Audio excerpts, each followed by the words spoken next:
sky was a canvas of wonder. Through the telescope, I saw what no human had seen before: moons circling Jupiter, the rough mountains of our moon, and the realization that Earth was not the center of creation. It was a revelation that shook the foundations of our understanding, much as our modern discoveries challenge the boundaries of what we know. The universe, far from being a fixed and static realm, is a dynamic, evolving tapestry.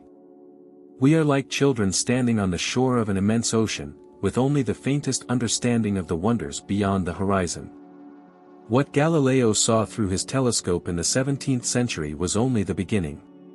Today, we peer farther into space, not just with our eyes, but with instruments of unimaginable precision. And still, the deeper we look, the more profound our ignorance becomes.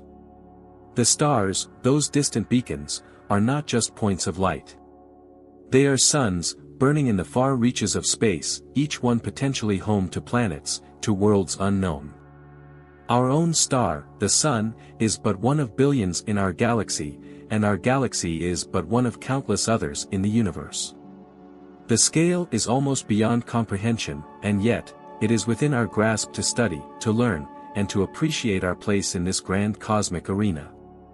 In our quest to understand the universe, we find that the more we know, the more there is to discover. The laws of nature, once thought unchanging, reveal deeper complexities. The light from distant stars, traveling across the eons, tells the story of the birth and death of galaxies. Black holes, dark matter, and the mysterious pull of dark energy remind us that the universe holds secrets we are only beginning to unravel. Yet for all its vastness, the universe speaks to our most fundamental questions: who are we? Why are we here? And how is it that from the dust of stars, life arose, and with it, minds capable of wondering at the very stars themselves?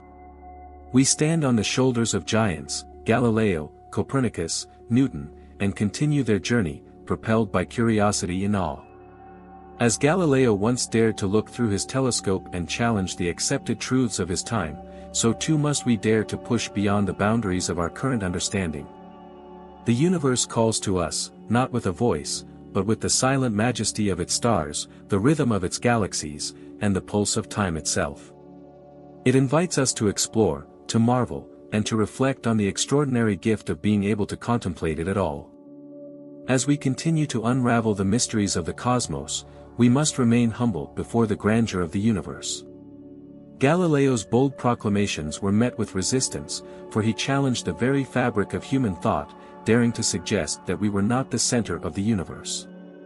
Yet it was this courage to seek the truth, no matter how unsettling, that opened the door to modern astronomy and set humanity on a path of discovery that transcends the centuries.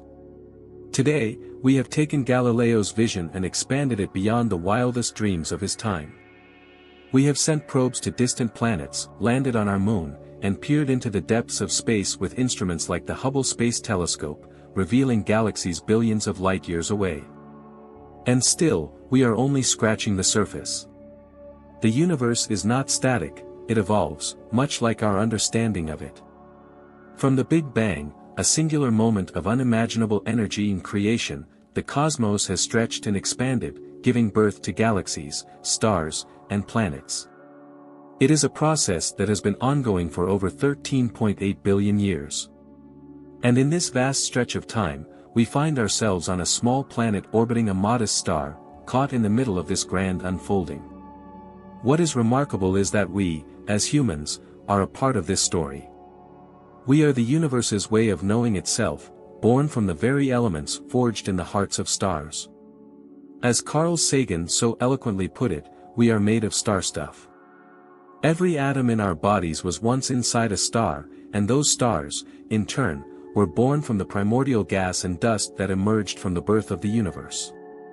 Galileo once looked through his telescope and marveled at the moons of Jupiter, understanding that they obeyed the same laws of motion as the planets.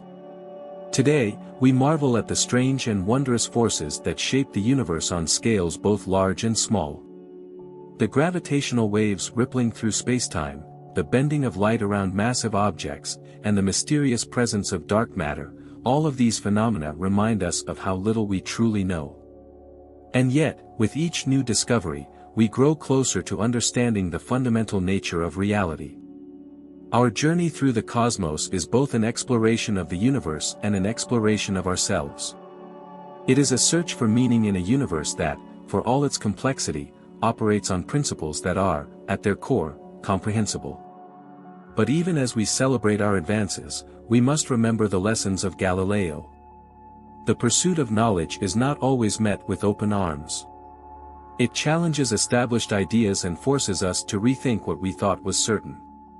Galileo's willingness to challenge authority and push the boundaries of human thought reminds us that the search for truth often comes at great personal cost. Yet, despite the challenges, we persist. For the universe is too beautiful, too mysterious, and too awe-inspiring to ignore. The wonder that Galileo felt as he gazed through his telescope is the same wonder that drives astronomers today to look deeper, farther, and with greater clarity than ever before.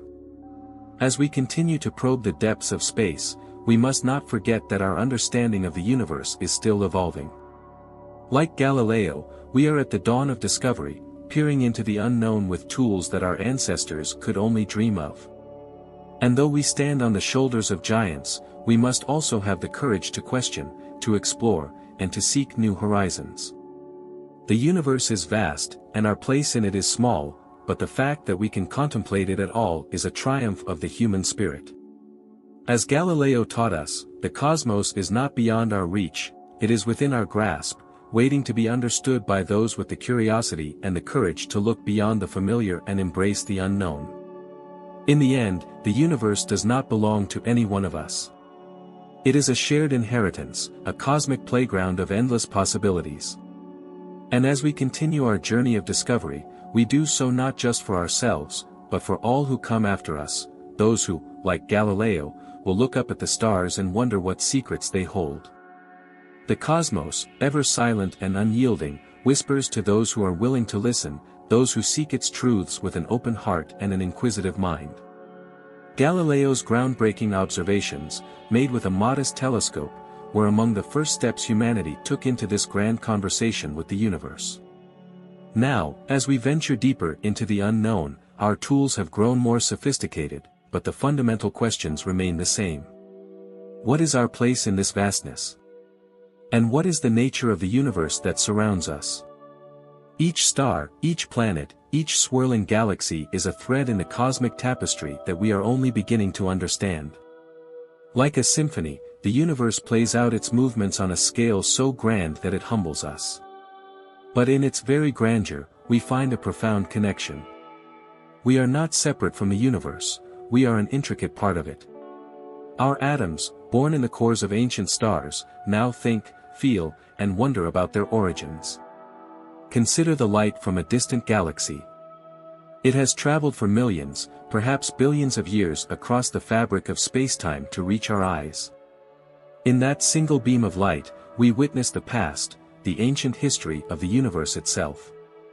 We look back in time, across unimaginable distances, and glimpse a universe in its infancy. Stars forming, galaxies colliding, black holes consuming matter with a force so immense that not even light can escape their grasp.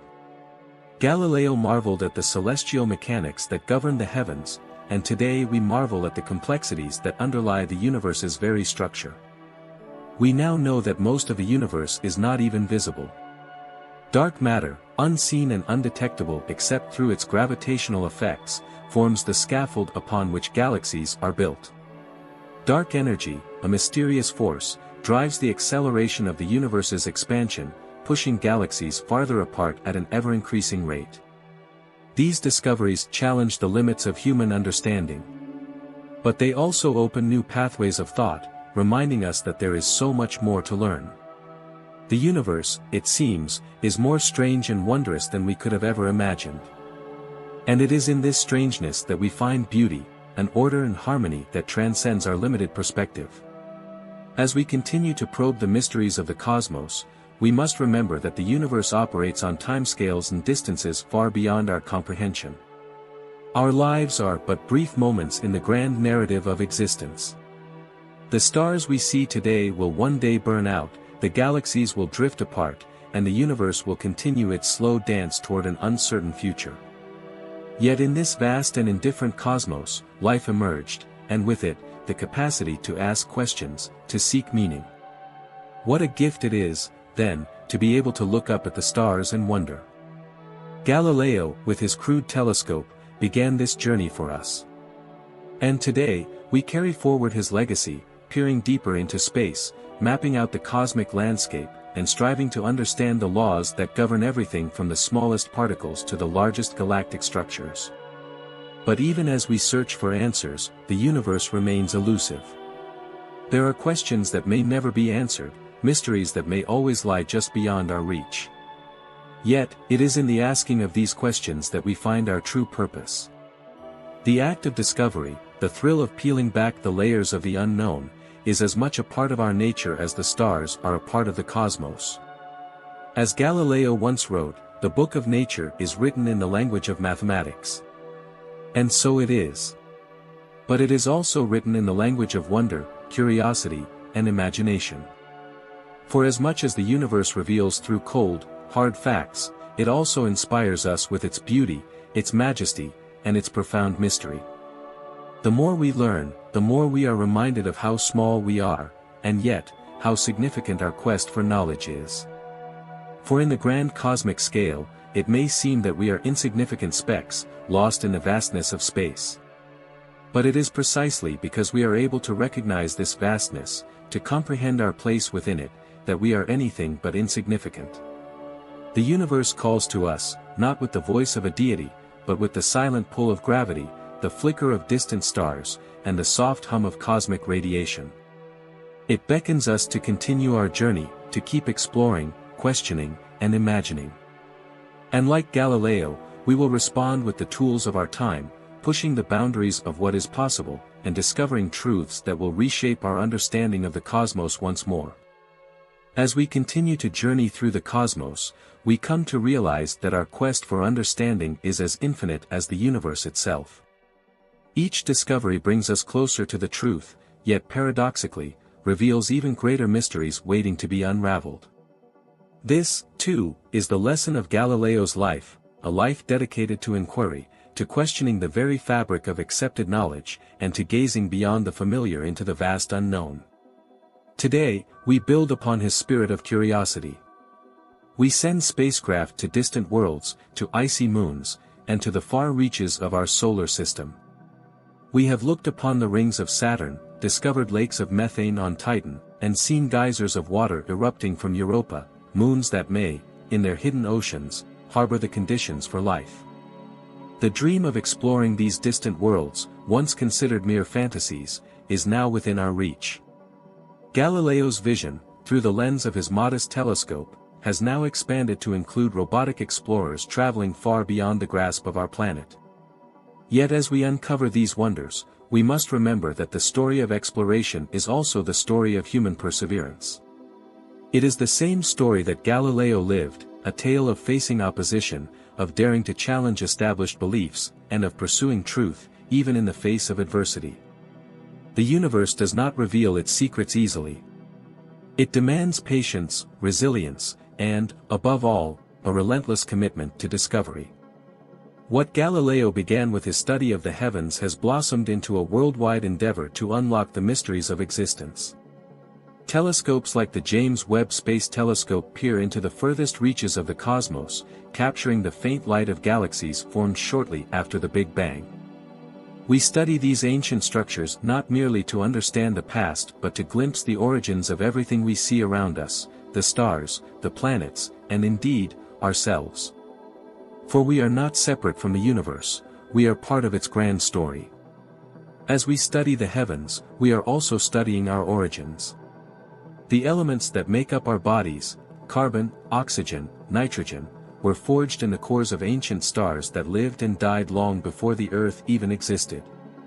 In their deaths, these stars exploded in supernovae, scattering their enriched material across space, material that would one day form new stars, planets, and eventually, life. This, too, is one of the greatest revelations of modern science: we are made of star stuff. Every atom in our bodies has traveled a long journey through space and time, shaped by the forces of the cosmos. It is a humbling thought, but also a deeply inspiring one. For it means that we are not merely observers of the universe, we are participants in its story. And what a story it is! From the birth of the first stars to the formation of galaxies, from the collision of black holes to the expansion of space itself, the universe is a dynamic, evolving entity. It is constantly in motion, constantly changing, constantly revealing new surprises. And yet, for all its vastness, it is bound by the same physical laws that govern our lives here on Earth. Galileo's discovery that the Earth orbits the Sun was a fundamental step in understanding our place in the cosmos. But today, we know that even our solar system is just one small part of a much larger tapestry. The Milky Way, our home galaxy, is but one of trillions, each containing billions of stars, many with their own planets. And beyond our galaxy lies an ever-expanding universe, a vast ocean of space that stretches far beyond what we can see or even imagine. But even as we push the boundaries of our understanding, we must never lose sight of the wonder that drives us. For as Galileo once marveled at the sight of Jupiter's moons, so too must we continue to marvel at the beauty of the cosmos. The rings of Saturn, the swirling clouds of Jupiter, the spiral arms of distant galaxies, these are not just objects to be studied. They are reminders of the awe-inspiring complexity and beauty of the universe. In the end, the pursuit of knowledge is not just about understanding the mechanics of the cosmos. It is about something deeper, something that connects us to the universe in a way that transcends mere facts and figures. It is about our place in this grand story, our role as explorers, dreamers, and seekers of truth. As Galileo looked through his telescope and glimpsed the heavens, he must have felt a profound sense of connection to the stars above. Today, as we peer even deeper into the universe, we feel that same connection, a bond between the human spirit and the infinite, a desire to understand not only where we come from, but where we are going. The cosmos, in all its vastness, offers us a reminder that despite our smallness, despite the brevity of our existence, we are part of something much larger, something eternal. And it is this sense of connection, of being woven into the very fabric of the universe, that drives us to continue exploring, questioning, and discovering. Galileo's legacy is not just one of scientific achievement, it is one of human curiosity, resilience, and a relentless pursuit of truth. And as we move forward into the unknown, we carry with us that same spirit, the spirit of a species that dares to ask, dares to imagine, and dares to explore the infinite. As we continue to explore the vast reaches of space, there is a profound truth that emerges from both Galileo's era and our own: the universe is not merely a collection of objects, but a living, breathing entity, constantly evolving, ever expanding, and teeming with mysteries yet to be uncovered. Galileo's early observations gave us a glimpse of the cosmos as something alive, dynamic, and beyond our earthbound perceptions. Today, our understanding of the universe has grown, but the sense of awe remains. When we think of the universe, it is easy to get lost in its immensity.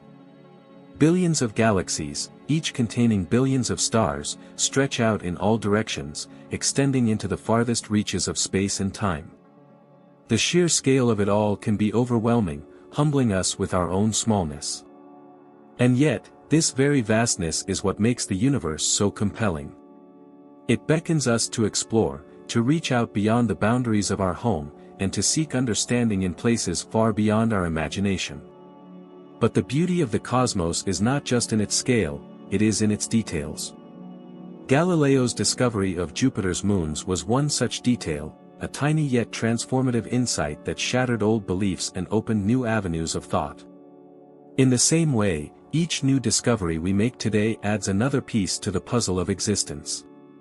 Whether it's the detection of gravitational waves, the mapping of cosmic microwave background radiation, or the identification of exoplanets in distant star systems, each discovery brings us closer to understanding the grand architecture of the universe.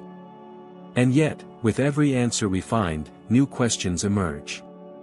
What lies beyond the observable universe? What is the true nature of dark matter and dark energy, which make up most of the cosmos yet remain invisible and elusive to our instruments? How do black holes, those enigmatic giants of gravity, warp the very fabric of space and time? These questions are the frontier of modern science, the continuation of Galileo's legacy, a legacy that teaches us to never stop asking, never stop searching, and never stop marveling at the unknown. In many ways, we are like the early astronomers of Galileo's time, peering through new, more advanced telescopes, but still seeing only a fraction of the whole. Our instruments have become more powerful, but the universe has also revealed itself to be far more complex than we ever anticipated. It is not just a matter of stars and planets, it is a cosmic symphony of forces, fields, and particles, all interacting in ways we are only beginning to understand. One of the greatest revelations of modern science is that the universe is not static, it is in constant flux. The galaxies are not fixed in place, they are moving, expanding away from each other, as if space itself were stretching. This discovery, that the universe is expanding, was as revolutionary in its time as Galileo's realization that the Earth revolved around the Sun. And just as Galileo's insights led to a new understanding of our solar system, the discovery of the expanding universe has led to a new understanding of the cosmos as a whole.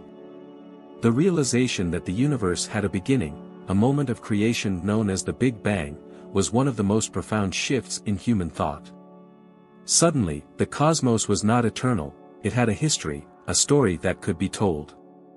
And just as Galileo's observations of the moon and planets reshaped our view of the heavens, the study of the universe's early moments has reshaped our view of everything we see today. But with this new understanding comes an even deeper mystery. What came before the Big Bang?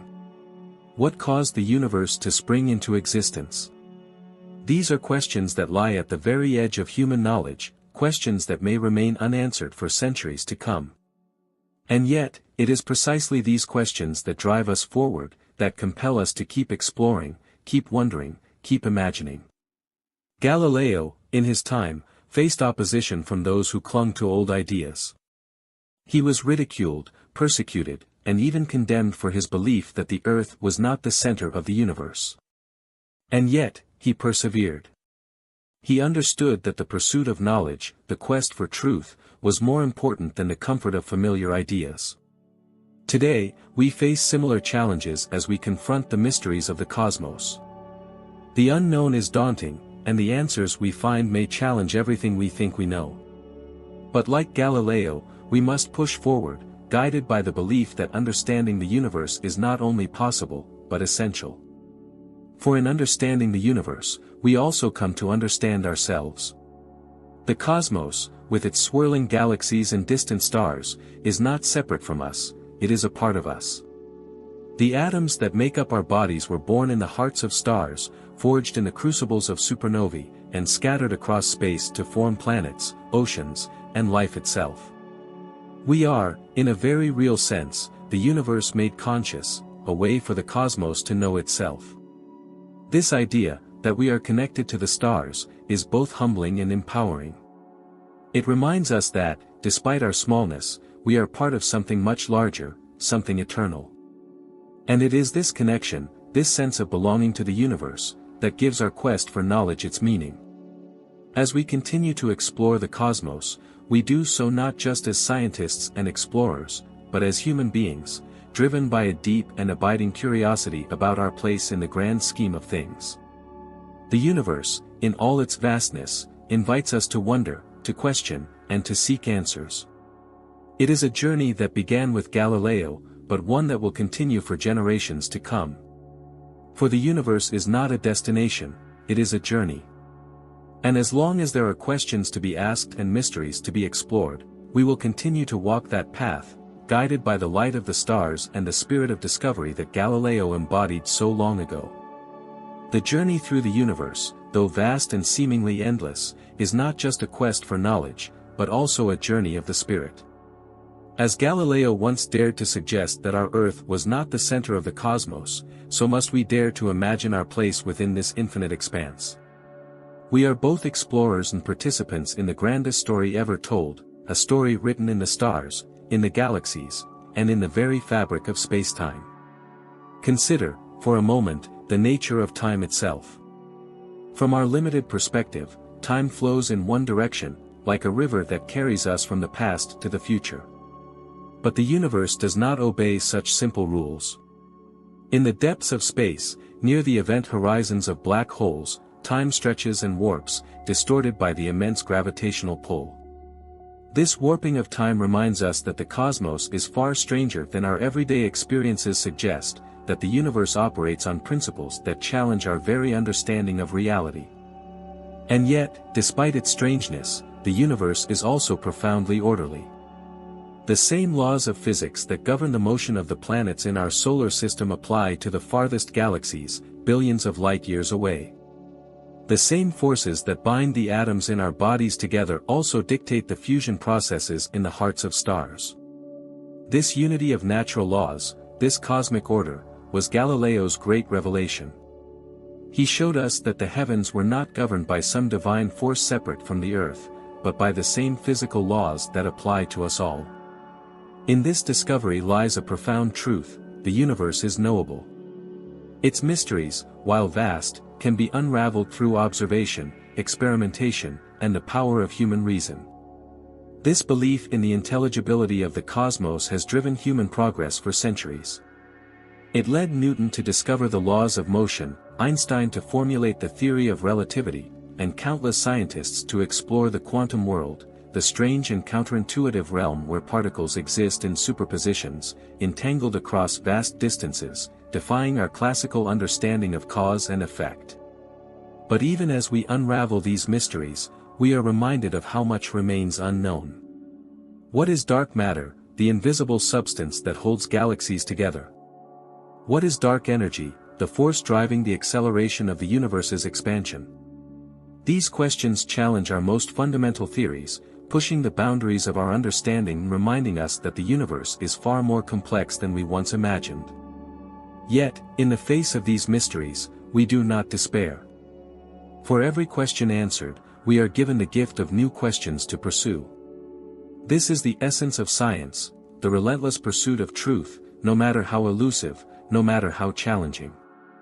It is a pursuit that began with Galileo, who, armed with nothing more than a telescope and a questioning mind, dared to confront the orthodoxy of his time. And it continues today, as we build instruments capable of detecting the faintest whispers of the universe, gravitational waves rippling through spacetime, photons emitted from distant galaxies, and the faint glow of the cosmic microwave background, the afterglow of the Big Bang. The more we learn, the more we are reminded of our profound connection to the cosmos. We are not separate from it, we are born of it. The iron in our blood was forged in the cores of ancient stars, stars that lived, burned, and died long before our solar system was formed. The water in our oceans was delivered by comets, icy remnants of the early solar system, carrying with them the building blocks of life. And life itself, the mysterious phenomenon that animates our bodies and minds, is a product of the same forces that govern the stars. In this sense, we are the universe's way of understanding itself. We are, as Carl Sagan famously said, star stuff, contemplating the stars. And this contemplation is not a passive act, it is an active engagement with the cosmos, a dialogue between the human mind and the universe itself. As we learn more about the universe, we also learn more about ourselves, our origins, our nature, and our destiny. This journey of discovery has practical implications, of course. Our understanding of the universe has led to countless technological advancements, from the satellites that orbit our planet to the medical technologies that save lives. But it has also led to something deeper, a sense of perspective, a realization that we are part of something much larger than ourselves. The famous pale blue dot photograph, taken by the Voyager spacecraft at the edge of our solar system, captured this perspective perfectly. In that image, Earth is nothing more than a tiny speck, a faint blue dot suspended in the vastness of space. All of human history, all of our triumphs and tragedies, our struggles and successes, have taken place on that dot. And yet, from this cosmic vantage point, we see how fragile and precious our world truly is. This cosmic perspective is one of Galileo's greatest legacies. He showed us that Earth is not the center of the universe, but rather a small planet orbiting an ordinary star in an unremarkable part of the Milky Way galaxy. And yet, despite our smallness, our capacity to understand the universe is vast.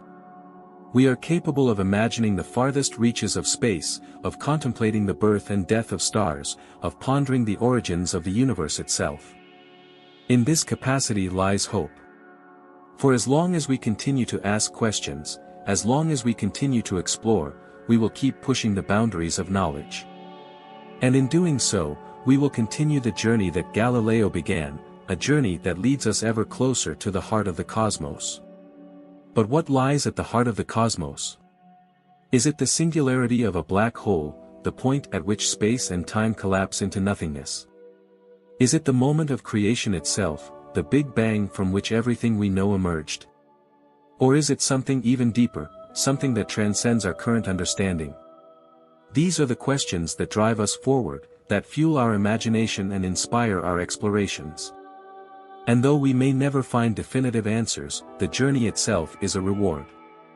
For in seeking to understand the universe, we are also seeking to understand our place within it, to find meaning in the vastness, to connect with the stars from which we came, and to realize that, in the grand tapestry of existence, we are both incredibly small and infinitely significant.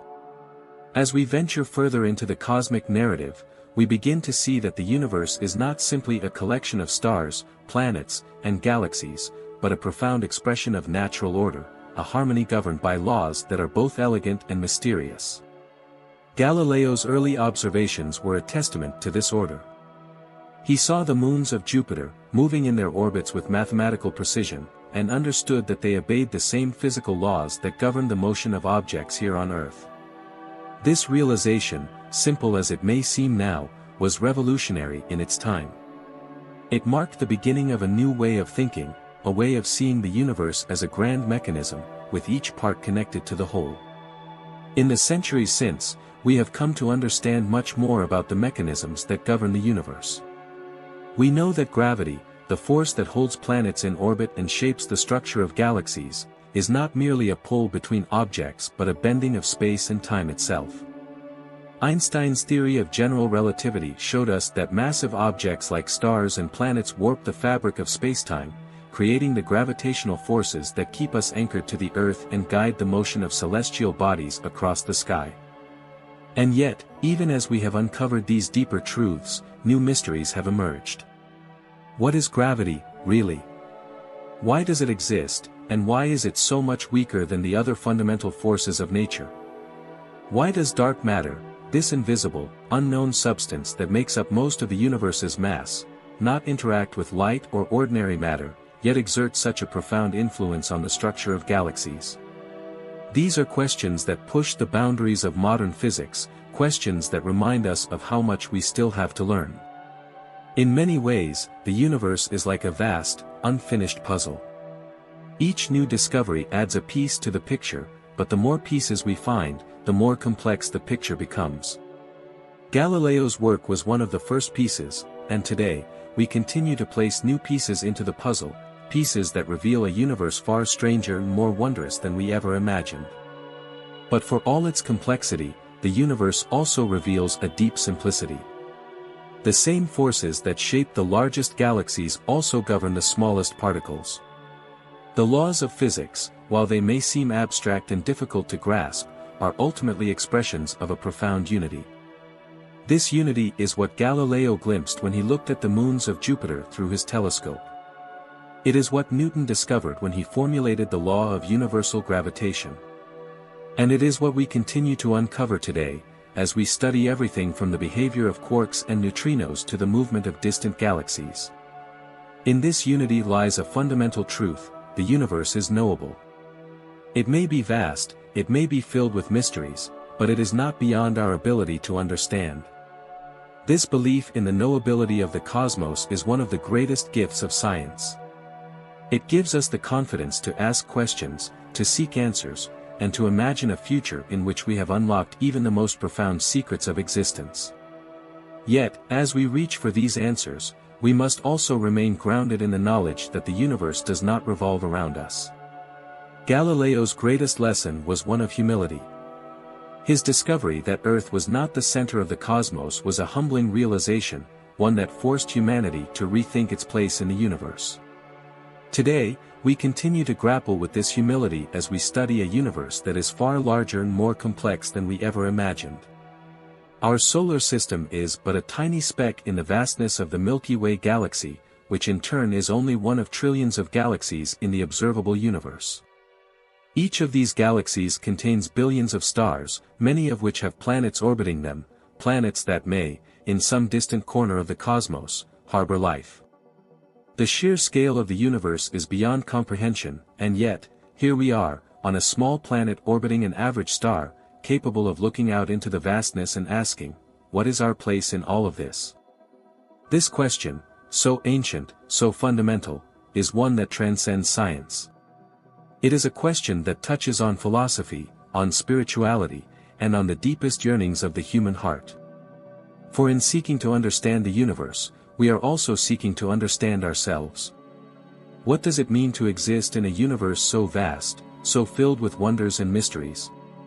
How should we live, knowing that we are part of something so much greater than ourselves? These are the questions that Galileo's discoveries invite us to ask, and they are questions that have only become more urgent as we continue to explore the cosmos. For as we learn more about the universe, we also learn more about our own fragility. We live on a planet that is not immune to the forces of nature.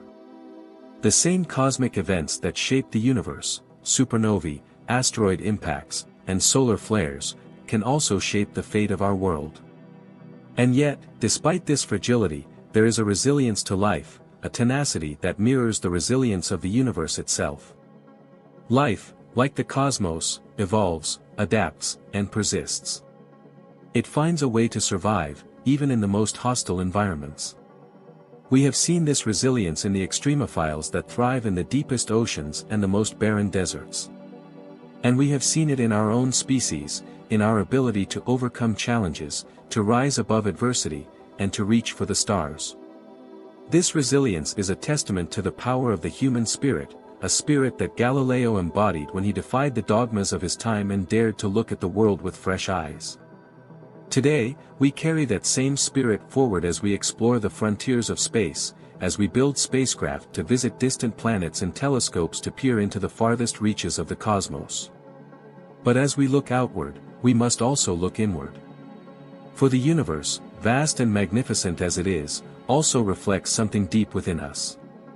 The same forces that shaped the stars also shaped our minds, our consciousness, our capacity to wonder and to dream. In this sense, the universe is not just a place we observe, it is a mirror that reflects our own nature. And what does it reflect? It reflects our curiosity, our longing for meaning, our desire to understand. It reflects our capacity for imagination and creativity, for building models of the cosmos in our minds and testing them against reality. It reflects our love of beauty, for there is no denying the aesthetic wonder of the universe, whether it be the elegant spiral of a galaxy, the delicate glow of a nebula, or the intricate patterns of planetary orbits. But above all, the universe reflects our capacity for hope. For in every discovery, in every new understanding of the cosmos, there is a spark of hope, a hope that we are capable of understanding the grandest mysteries, a hope that our journey through the stars is just beginning, and a hope that, in the end, we will find not only knowledge but wisdom. This, then, is the ultimate gift of the universe. It invites us to seek, to explore, to question, and to grow. It reminds us that we are part of something much larger than ourselves, something eternal and ever-changing. And as long as we continue to look to the stars with the same wonder that Galileo felt when he first turned his telescope to the heavens, we will continue to find meaning, purpose, and inspiration in the cosmic dance of existence. As we continue to contemplate the universe and our place within it, we find that this journey through the cosmos is not only a quest for knowledge but a profoundly human endeavor.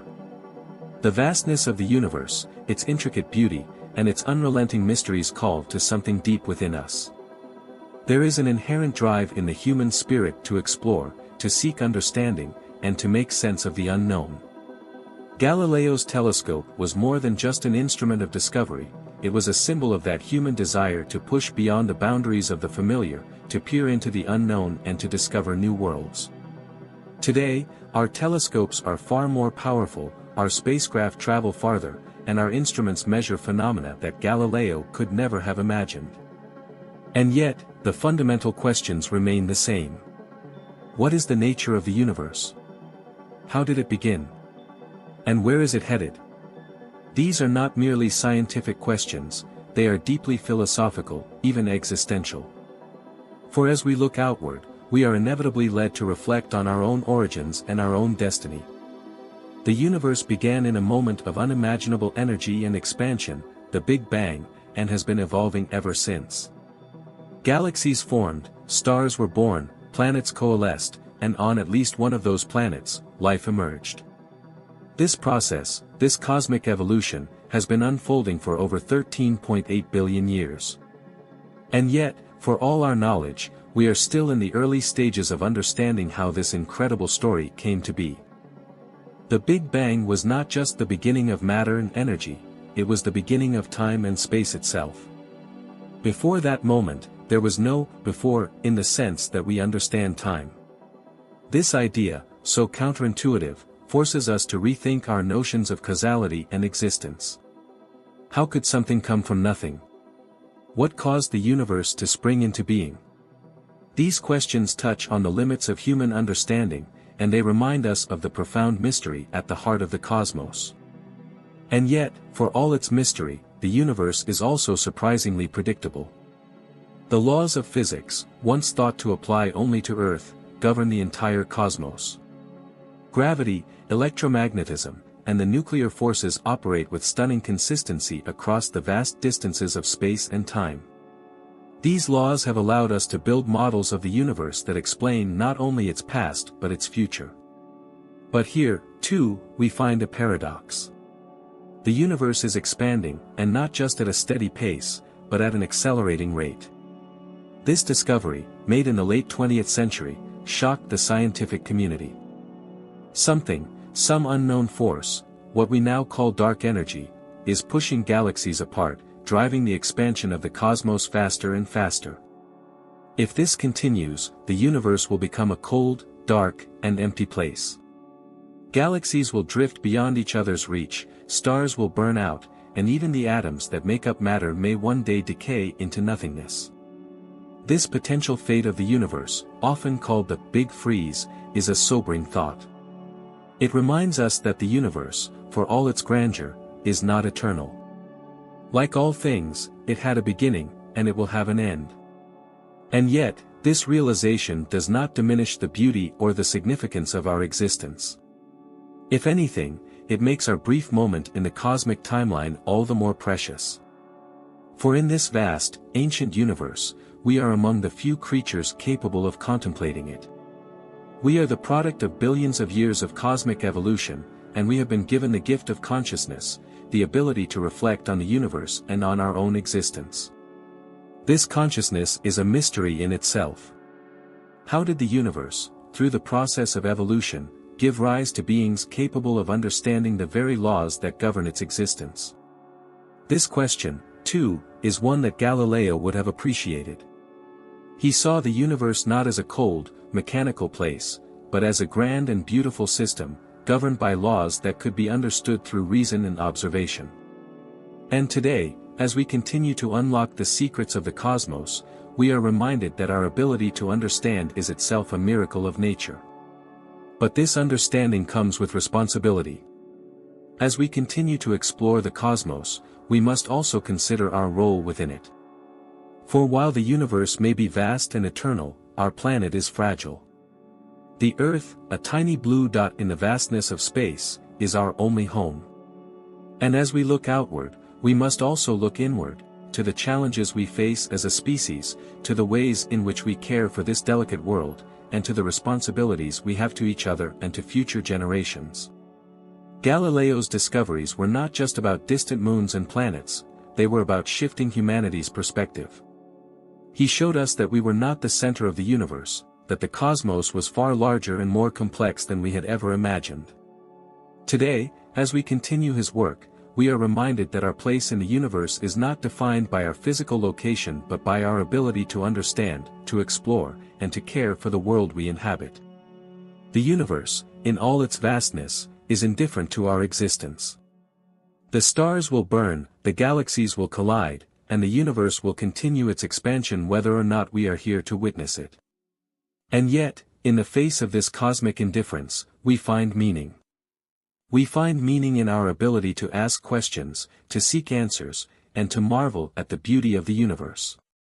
We find meaning in the connections we share with each other, with the earth, and with the stars from which we are made. In the end, this is perhaps the greatest lesson that the universe has to offer. It teaches us humility, reminding us of our smallness in the face of the cosmos. But it also teaches us hope, for in our brief moment of existence, we have the ability to understand, to create, and to connect. We are a part of the universe, and the universe is a part of us. Galileo's legacy is not just one of discovery, it is one of wonder, of curiosity, and of a deep and abiding respect for the mysteries of existence. And as we continue to explore the cosmos, we carry that legacy with us, knowing that the questions we ask and the answers we seek are part of a journey that began long before us and will continue long after we are gone. For as long as there are stars in the sky, as long as there are mysteries to be unraveled, humanity will continue to reach for the stars, driven by the same spirit that led Galileo to look through his telescope and see the universe anew. As we press on in our journey through the cosmos, one truth becomes ever more apparent: the universe is both deeply familiar and profoundly alien. It is a place where the laws of nature are consistent, where the same forces and principles that shaped the stars also shaped us. Yet, at the same time, it is a place filled with incomprehensible wonders, phenomena that stretch the boundaries of our understanding and challenge the very limits of what we thought possible. Take, for instance, the concept of black holes. These enigmatic objects, predicted by Einstein's theory of general relativity, are places where the gravitational pull is so strong that not even light can escape. They are the remnants of massive stars that have collapsed under their own weight, compressing all of their mass into an infinitely small point known as a singularity. Surrounding this singularity is the event horizon, the point of no return, beyond which anything that falls is lost to the rest of the universe. To us, black holes seem like the very definition of cosmic paradoxes, objects of immense gravity that warp space and time, yet exist as silent, invisible giants lurking in the depths of space. What happens inside a black hole? What lies beyond the event horizon? These are questions that tantalize physicists and philosophers alike, for they touch on the deepest mysteries of space, time, and reality itself. And yet, despite their strangeness, black holes are not anomalies. They are a natural part of the cosmic cycle. Just as stars are born and live out their lives, so too do they die, and in the most extreme cases, they collapse into black holes. These objects, once thought to be rare and exotic, are now understood to be common features of the universe. In fact, at the center of most galaxies, including our own Milky Way, lies a supermassive black hole, a monstrous object millions or even billions of times more massive than our Sun, around which the entire galaxy orbits. The existence of these supermassive black holes raises yet more questions. How did they form? How did they grow to such incredible sizes? Are they the remnants of the first stars, or did they form through some other, as yet unknown process in the early universe? And, perhaps most intriguingly, what role do they play in shaping the galaxies around them? These questions, like so many others in the cosmos, remind us of the limits of our knowledge. We have made extraordinary strides in understanding the universe, but each new discovery seems to open up an entire new set of mysteries. It is as if the universe is an endless ocean of knowledge, and we, standing on the shore, can only dip our toes into its vast waters. But it is precisely this sense of mystery that drives us forward. The unknown is not something to be feared, it is something to be embraced. Galileo understood this when he pointed his telescope to the sky and discovered the moons of Jupiter, and today we understand it as we build more advanced instruments to probe the farthest reaches of space. Consider the discovery of exoplanets, planets that orbit stars beyond our own solar system. Just a few decades ago, the idea of detecting planets around other stars seemed almost impossible. But today, we know of thousands of exoplanets, many of which are located in the so-called habitable zones of their stars, where conditions might be right for liquid water, and, perhaps, for life.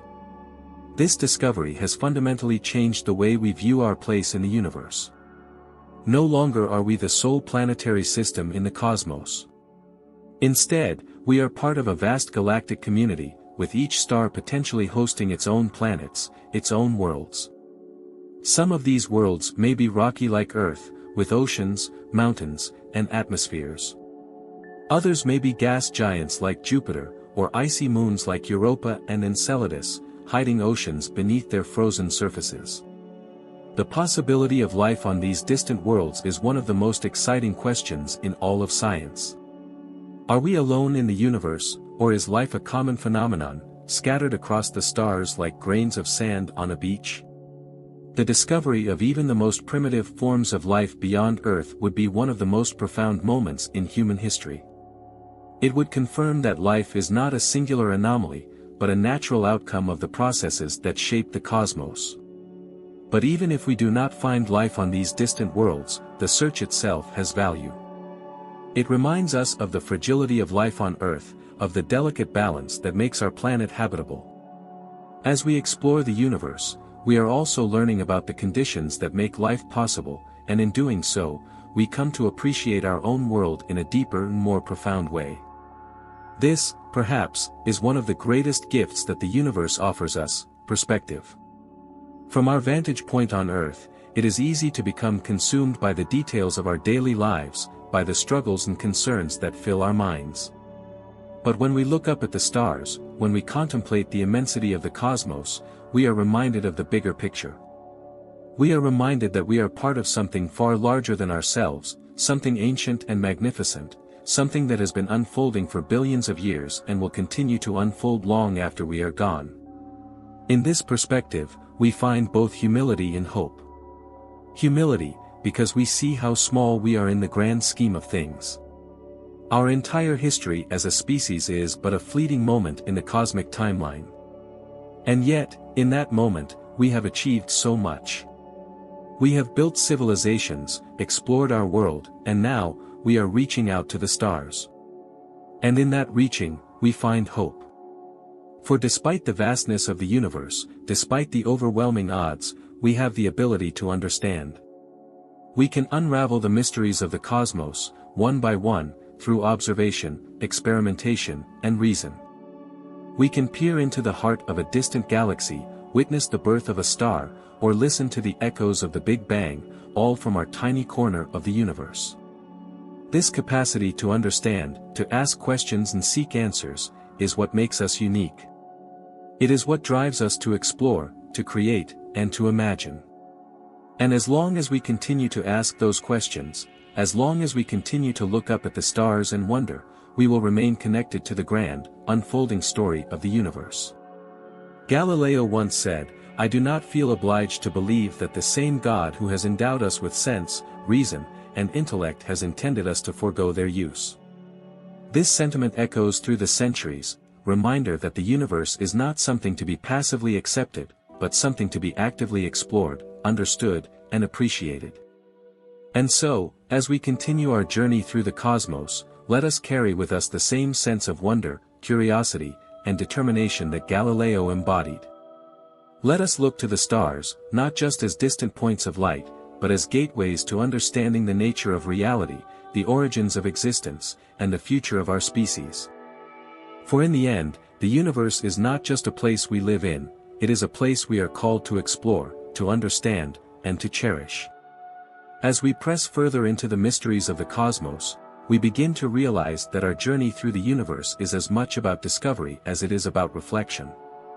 The stars, the galaxies, the black holes, and the planets we study are not just distant objects, they are mirrors, reflecting back to us the deepest questions we have about our existence.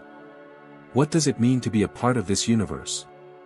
How does our presence here fit into the grand cosmic narrative? At the heart of this reflection is the idea of time. Time, as we understand it on Earth, flows in a linear fashion, from the past to the present to the future. We measure it in hours, days, years, and lifetimes. But the universe, in its vastness, experiences time on a scale that stretches far beyond human comprehension. The birth of a star, the life cycle of a galaxy, the expansion of space itself, these processes unfold over billions of years, far longer than the entire span of human civilization.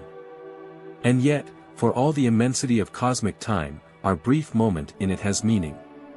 This concept of cosmic time brings us to one of the most fascinating aspects of the universe, the life cycle of stars. Stars are the engines of the cosmos, forging the elements that make up everything we see, including ourselves. They are born in vast clouds of gas and dust, where gravity pulls material together until nuclear fusion ignites in their cores. For millions, or even billions of years, these stars burn brightly, fusing hydrogen into helium, releasing energy, and illuminating the cosmos. But stars, like all things in the universe, are not eternal. Eventually, they run out of fuel, and when that happens, their fates are determined by their size. Smaller stars, like our Sun, will swell into red giants, shedding their outer layers before collapsing into a white dwarf, a dense, slowly cooling remnant. Larger stars, however, end their lives in far more dramatic fashion. They explode in supernovae, massive stellar explosions that release more energy in a few seconds than our Sun will emit in its entire lifetime. These supernovae are not just cosmic fireworks, they are the crucibles of creation.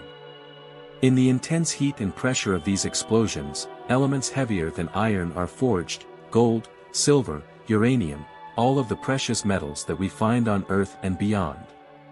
When the explosion subsides, the remnants of the star are scattered across space, where they eventually mix with clouds of gas and dust, seeding the next generation of stars and planets. This cycle of birth, death, and rebirth is what drives the evolution of the cosmos. And we are, quite literally, a part of that cycle. The elements that make up our bodies, carbon, oxygen, iron, were forged in the hearts of stars that lived and died billions of years ago. We are the children of the stars, formed from the ashes of ancient supernovae, shaped by the same forces that govern the universe. This realization brings with it a profound sense of connection. We are not separate from the cosmos, we are intimately linked to it, both in our origins and in our destiny. As we look to the future, we must ask, what is the fate of the universe itself? Will it continue expanding forever, growing colder and darker as the stars burn out and galaxies drift apart? Or will it one day reverse course, collapsing back in on itself in a big crunch? Modern cosmology suggests that the universe's expansion is accelerating, driven by the mysterious force known as dark energy. If this continues, the universe may face a big freeze, in which all energy is spread so thin that no new stars can form, and the cosmos becomes a cold, dark, and lifeless void. But there is also the possibility of renewal. Some theories suggest that the universe could undergo cycles of expansion and contraction, with each new Big Bang giving rise to a new universe, perhaps with different physical laws and conditions. This idea, known as the cyclic model, challenges our conventional understanding of time, suggesting that the universe has no true beginning or end, but instead exists in an eternal loop of creation and destruction. These are questions that take us to the very limits of human understanding. They remind us of how small we are in the face of the cosmos, but they also remind us of how remarkable it is that we can ask such questions at all. We are beings capable of contemplating the universe on a grand scale, capable of imagining its beginnings and its end, capable of pondering the nature of time, space, and existence itself.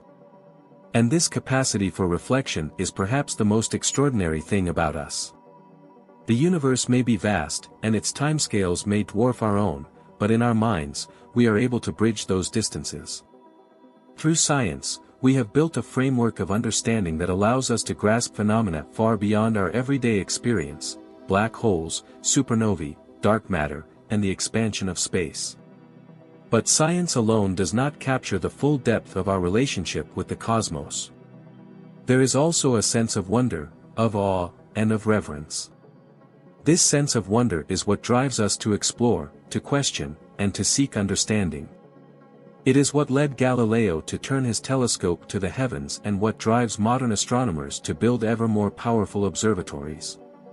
It is what fuels the dreams of sending humans to other planets, of building spacecraft that can travel to distant stars, of one day finding evidence of life beyond Earth. But as we look outward, we must also remember to look inward. The universe has given us the gift of consciousness, the ability to reflect on our own existence, to ponder our place in the grand cosmic story. And with that gift comes responsibility. We are stewards of a small, fragile planet, one that has nurtured life in a universe where life, as far as we know, is exceedingly rare. The exploration of the cosmos is not just about finding new worlds, it is about learning how to care for the one we have. In this way, the universe teaches us humility. It shows us that we are but one part of a much larger whole, a single species on a single planet in a vast and ancient cosmos. But it also teaches us hope, for in the face of the unknown, we have the power to seek understanding, to make choices, and to shape our future. As we move forward into the 21st century and beyond, we stand on the threshold of new discoveries, new challenges, and new opportunities. The universe, in all its complexity and beauty, beckons us to continue our journey of exploration. It invites us to push the boundaries of knowledge, to embrace the mysteries that lie ahead, and to carry forward the legacy of those who came before us, people like Galileo, who dared to look beyond the familiar and discover something new. For in the end, the universe is not just a place we live in, it is a part of who we are. And as long as we continue to explore, to question, and to wonder, we will remain connected to that grand cosmic story, a story that began with the birth of the stars and continues with us, here and now, reaching for the light of distant galaxies and the secrets they hold. As we delve further into the cosmic reflection, we find ourselves confronted with the most profound of all questions, the question of life itself. What does it mean to be alive in a universe that appears indifferent to our existence? In a cosmos so vast, where stars are born and die in endless cycles, where galaxies drift through space like islands in a dark sea, how is it that life arose on a small, rocky planet orbiting an ordinary star?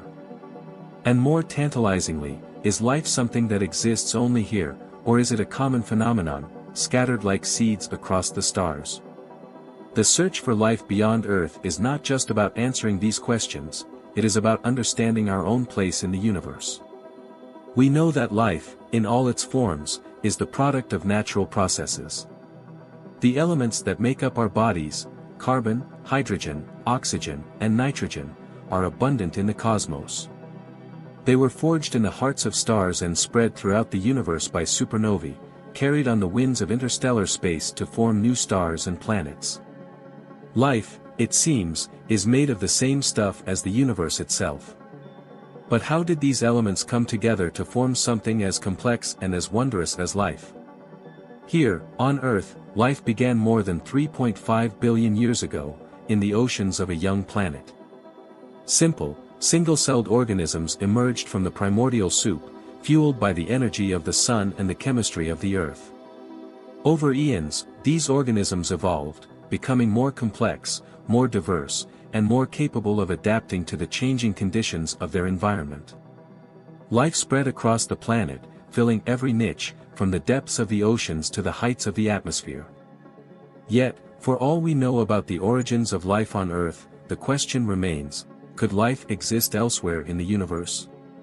We have discovered thousands of exoplanets, planets that orbit stars beyond our solar system, many of which reside in the habitable zone, where conditions might be right for liquid water to exist. Some of these planets are rocky, like Earth, and some may even have atmospheres capable of supporting life. But so far, we have found no definitive evidence of life beyond our own world. The search for extraterrestrial life is one of the great scientific quests of our time. It drives missions to Mars, where robotic explorers are scouring the surface for signs of past life, perhaps hidden beneath the red planet's dusty surface. It inspires the study of icy moons like Europa and Enceladus, which harbor vast oceans beneath their frozen crusts, oceans that may hold the potential for life in their dark, hidden depths. And it fuels our exploration of distant exoplanets, as we search for the chemical signatures of life in their atmospheres.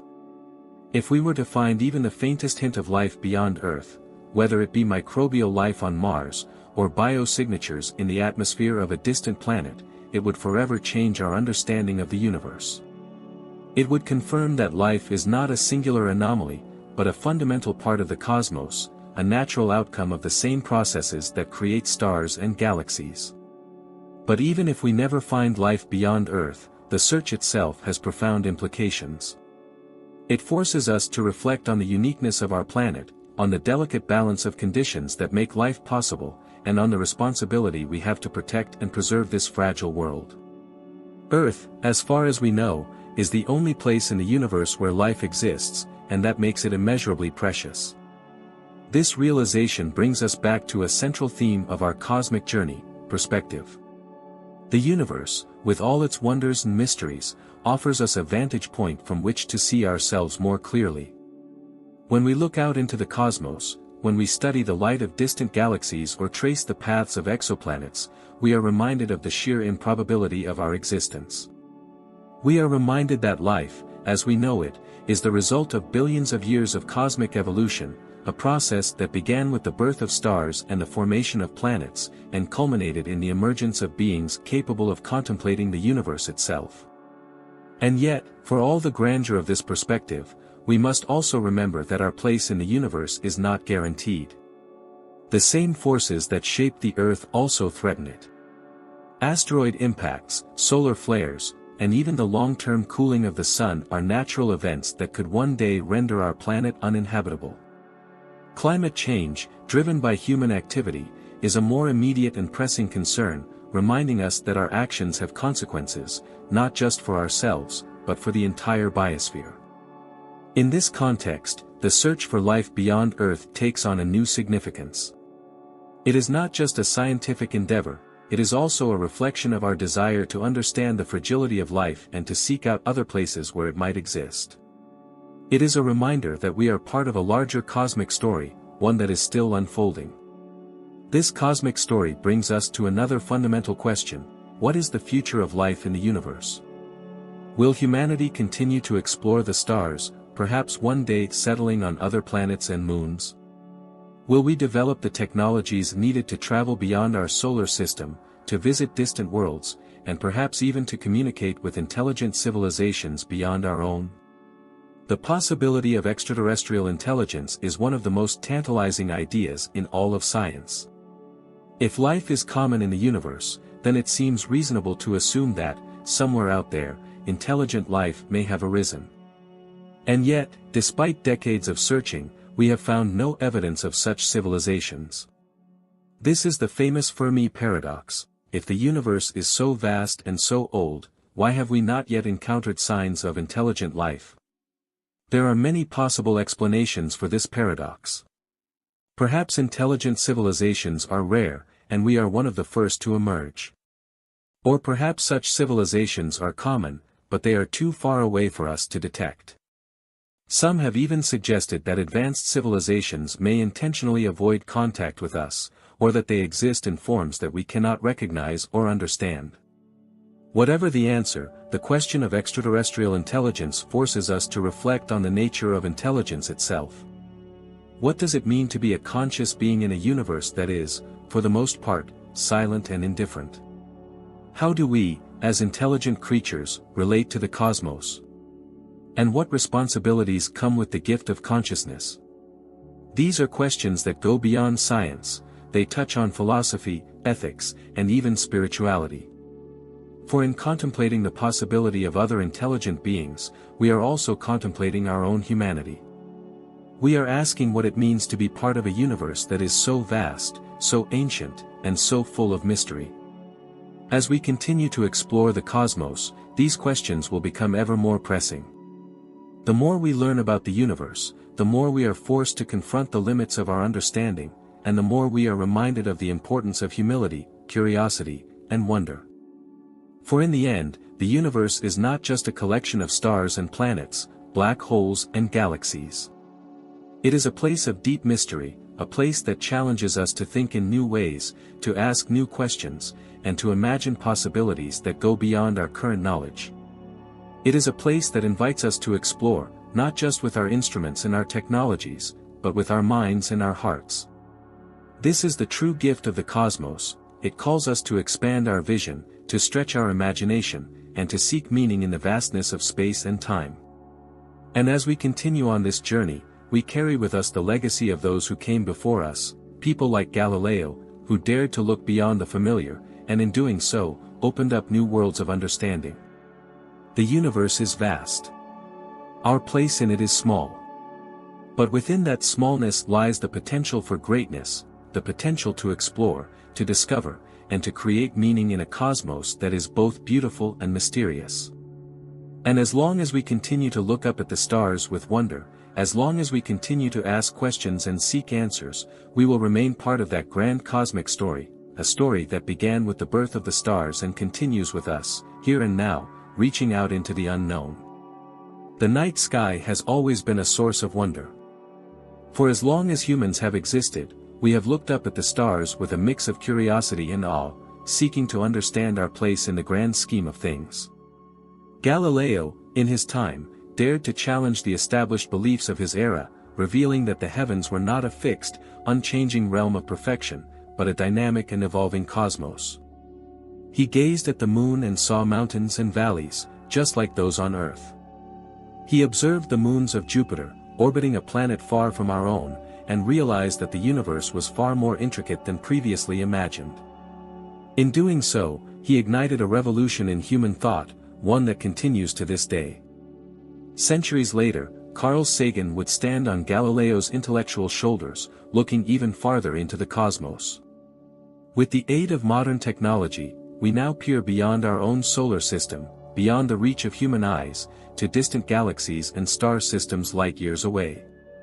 But as our telescopes grow ever more powerful, revealing more of the universe's vastness, we are confronted with an essential truth: our curiosity, the desire to explore, to question, and to understand, is as boundless as the universe itself. And yet, there is something profoundly humbling in this endeavor. When we look up at the sky, we are not merely staring at distant stars, but into the depths of time itself. The light from those stars has traveled across the expanse of space for millions, even billions, of years before reaching our eyes. We are witnessing the universe as it was long ago, an ancient past, frozen in the light of distant suns. Each point of light tells a story of creation, of immense forces shaping and reshaping the fabric of space and time, and of the ongoing evolution of the cosmos. The universe, as Galileo saw through his telescope, was not what we once believed it to be. And even today, we are continually reminded of how little we truly know. For every discovery we make, there are new questions that arise, new mysteries that beckon us to look deeper, to search for answers that are just beyond our grasp. This is the beauty of science. It is an ever-evolving journey, one that never reaches a final destination, but continuously expands the horizon of our knowledge. In Galileo's time, it was the discovery that the Earth was not the center of the universe, but merely one planet among many, orbiting a star like countless others.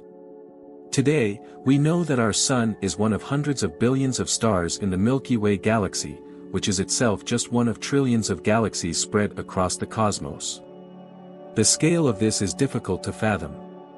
We are small, infinitesimally small, when compared to the grand sweep of the universe. But in that smallness, we find a profound connection to the stars.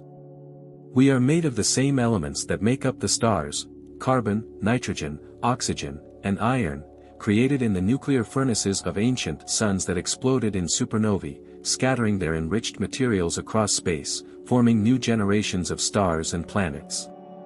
We are, as Carl Sagan famously said, star stuff contemplating the stars. But what does this mean for us? Why does it matter that we are composed of elements forged in the hearts of stars, or that the universe is so vast and ancient? Galileo would tell us that it matters because it challenges our understanding of our place in the cosmos. It forces us to look beyond ourselves, to realize that we are part of something much larger, much more ancient, and much more profound than we ever imagined. This realization, though humbling, also brings with it a sense of empowerment. For while we may be small, we are also capable of great things. We are capable of unraveling the mysteries of the universe, of understanding the forces that shape the stars and galaxies, and even of contemplating our origins. The same curiosity that drove Galileo to point his telescope at the night sky drives us today to send spacecraft to distant planets, to search for signs of life beyond Earth, and to peer into the depths of the cosmos in search of answers to the most fundamental questions. Where did we come from? What is our place in the universe? And are we alone? These questions have captivated humanity for as long as we have been able to look up at the sky. And now, for the first time in history, we have the tools to begin answering them. We have discovered planets orbiting distant stars, some of which may harbor conditions suitable for life.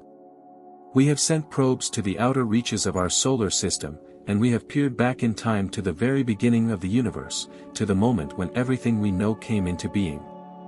But the more we discover, the more we are reminded of how much remains unknown.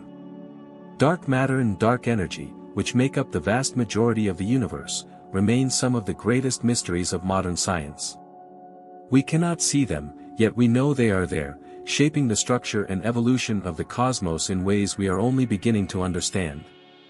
Black holes, those enigmatic objects where the fabric of space and time collapse, challenge our understanding of physics, revealing the limitations of our knowledge while offering tantalizing clues about the nature of reality itself.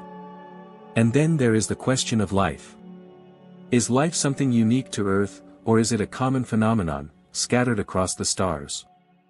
If we were to find even the smallest trace of life beyond our planet, whether it be microbial life on Mars, or the faintest hint of an oxygen-rich atmosphere on a distant exoplanet, it would fundamentally change our understanding of the universe. It would confirm that life is not an anomaly, but a natural consequence of the processes that shape the cosmos. And if life exists elsewhere, then we must ask, are we part of a larger cosmic community, one in which intelligent beings like ourselves have also evolved, looked up at the stars, and wondered about their place in the universe? These are questions that Galileo would have appreciated, for they challenge our assumptions and force us to expand our view of the world, and of the universe. They remind us that the pursuit of knowledge is not just about answers, but about the journey itself. It is about asking questions, seeking understanding, and embracing the unknown. The universe, in all its vastness, is not a cold, empty place. It is alive with possibilities. It is a place of immense beauty, where galaxies collide, stars are born, and planets dance in the light of distant suns. It is a place where the laws of nature operate with stunning precision, and where, on at least one small planet, life emerged, evolved, and began to explore its surroundings. As we continue our journey through the cosmos, let us remember the lessons of Galileo and Sagan. Let us remain curious, let us continue to explore, and let us never lose sight of the wonder that comes from looking up at the night sky and asking, what is out there? For in the end, the universe is not just a place we observe, it is a place we are part of. And as long as we continue to ask questions, as long as we continue to seek understanding, we will remain connected to the stars, to the cosmos, and to the grand, unfolding story of existence itself. As we continue to explore the cosmos, we are drawn into an ever-deepening understanding of the intricate web that connects us to the universe. Galileo's early observations were a revelation to humanity, showing that the cosmos was not just a distant backdrop, but a dynamic, ever-changing landscape that operates according to the same laws that govern life here on Earth. Today, our understanding has expanded, yet the fundamental questions remain the same: what is our place in this vast universe? What role do we, as conscious beings, play in the grand unfolding of the cosmos? When Galileo turned his telescope toward the skies, he did so with a spirit of curiosity and defiance, challenging the prevailing beliefs of his time. He showed us that the Earth was not the center of the universe, but rather, just one world among many, orbiting a star that was itself one of countless others. This realization, that we are not the center, was perhaps one of the most profound shifts in human thought. It forced us to rethink everything we thought we knew about our place in the cosmos, and it opened the door to an entirely new way of seeing the universe. Centuries later, Carl Sagan would continue this journey, taking Galileo's discoveries and expanding them to encompass the vastness of the universe. Sagan reminded us that while we may be small in the grand scheme of things, our ability to understand the universe is what makes us remarkable. We are, as he said, star stuff contemplating the stars. The atoms that make up our bodies were forged in the hearts of ancient stars, scattered across the cosmos, and eventually brought together by the forces of nature to create life that is now capable of reflecting on its own origins. This brings us to one of the great philosophical questions of our time: what does it mean to be alive in a universe that appears indifferent to our existence? The stars, the galaxies, the black holes, and the nebulae, they are all part of a cosmic dance that has been unfolding for billions of years, long before humanity existed and will continue long after we are gone. And yet, here we are, conscious beings capable of contemplating the cosmos, capable of asking questions about our origins, our purpose, and our future. This ability to ask questions, to seek answers, is at the very heart of what makes us human. It is what drove Galileo to challenge the orthodoxy of his time, and it is what drives scientists today to explore the farthest reaches of space. But it is not just the pursuit of knowledge for knowledge's sake, it is something deeper. It is the search for meaning in a universe that, for all its beauty and majesty, often seems indifferent to our existence. Consider, for a moment, the light from a distant galaxy. That light has traveled across the vastness of space for millions, even billions, of years before reaching our eyes.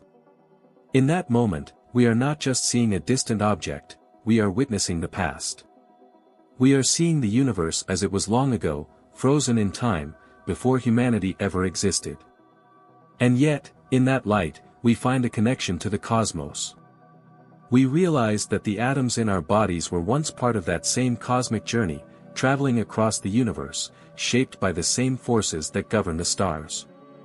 This realization, that we are made of the same stuff as the stars, fundamentally changes our perspective on life. We are not separate from the universe, we are a part of it. The universe is not something out there, distant and remote, it is in us. It is in every atom, every molecule, every heartbeat.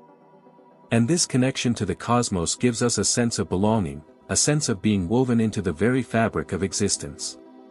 But with this realization comes a responsibility. We are stewards of a small, fragile planet, one that, as far as we know, is unique in its ability to support life.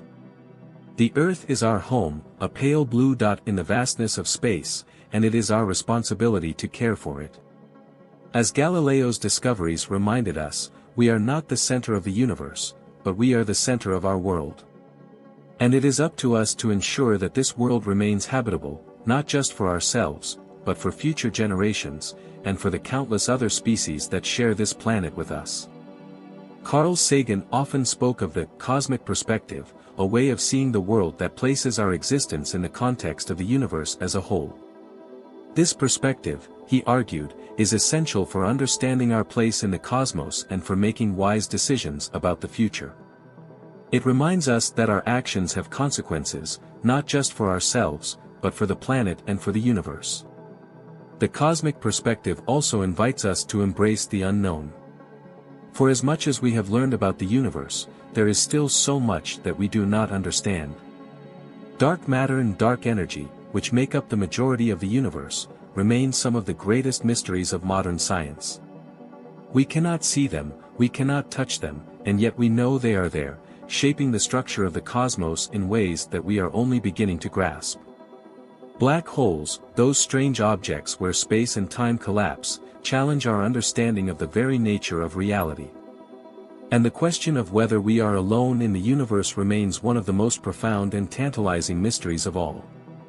Galileo would have relished these mysteries, for they remind us that the pursuit of knowledge is never-ending. Every discovery we make opens up new questions, new possibilities, new horizons to explore. This is the essence of science. It is not about having all the answers, but about continually seeking to expand our understanding of the world and the universe. It is about embracing uncertainty, about being willing to challenge our assumptions and to venture into the unknown. And yet, For all the unknowns, there is something deeply reassuring about the cosmos. The universe operates according to laws that are consistent, laws that we can understand and predict.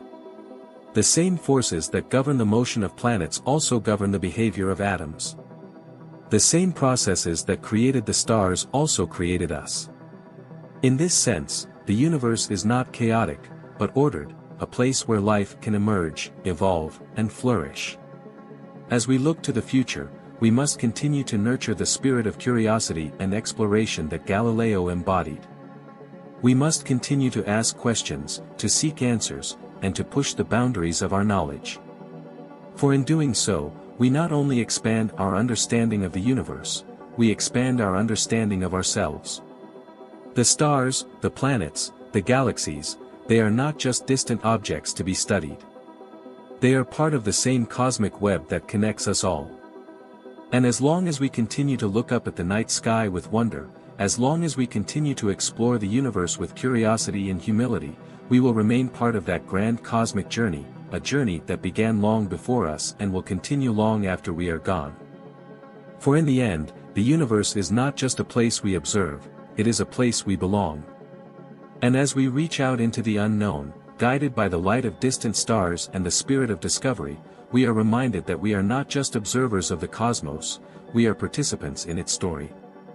As we continue this journey, we are reminded that the cosmos does not simply unfold around us, it unfolds within us. Galileo, through his lens, showed us that the heavens are not perfect and immutable, but dynamic and full of surprises. The moon, with its craters and mountains, revealed itself to be a world unto itself, much like our own. Jupiter's moons, once invisible to the naked eye, danced in their orbits, proving that celestial bodies could revolve around something other than the Earth. These discoveries were more than scientific breakthroughs, they were a call to humanity to rethink our relationship with the universe. Centuries later, Carl Sagan would take that call to a new level, challenging us to see ourselves not as separate from the cosmos, but as integral parts of it. We are a way for the cosmos to know itself, Sagan often said. This idea, that the universe, through the process of evolution, has become aware of itself through us, places us in an extraordinary position. We are not merely observers of the cosmos, we are its consciousness, its storytellers, its explorers. And yet, for all the beauty and grandeur of this realization, we cannot escape the fact that the universe is a place of extremes. It is a place where stars are born in violent explosions of gas and dust, where black holes devour anything that crosses their event horizons, and where entire galaxies collide in cataclysmic displays of cosmic energy. It is a place where the forces of nature, from gravity to electromagnetism, operate on scales so vast, so immense, that they dwarf our human experience. But within this chaos, there is also order. The universe is governed by laws that are elegant in their simplicity and profound in their consistency. The same force that causes an apple to fall from a tree is the force that governs the orbits of planets, the trajectories of comets, and the expansion of the universe itself. This unity of natural law, this deep connection between the forces that shape the cosmos and the forces that shape our everyday lives, is one of the most humbling and inspiring truths of modern science. Galileo's insights laid the groundwork for this understanding. His observations challenged the prevailing view of the universe as a static, unchanging place. In revealing the imperfections of the moon, the moons of Jupiter, and the phases of Venus, he opened our eyes to the dynamic nature of the cosmos, a cosmos that is always in motion, always evolving, always revealing new wonders. Today, we build on this legacy, looking deeper into the universe than ever before. With instruments like the Hubble Space Telescope and the James Webb Space Telescope, we can peer back in time, seeing light from galaxies formed just a few 100 million years after the Big Bang. We can study the formation of stars and planets in distant nebulae, and we can explore the strange and mysterious worlds that orbit other stars. Each new discovery adds another layer to our understanding, another piece to the puzzle of existence. But for all our advances, we are still only beginning to grasp the true nature of the universe. Dark matter and dark energy, two of the most profound mysteries of our time, remain elusive. Together, They make up about 95% of the universe, yet we cannot directly observe them. We know they exist because we can see their effects on galaxies and the expansion of the universe, but their true nature remains beyond our current understanding. What is dark matter made of? What drives the accelerating expansion of the universe?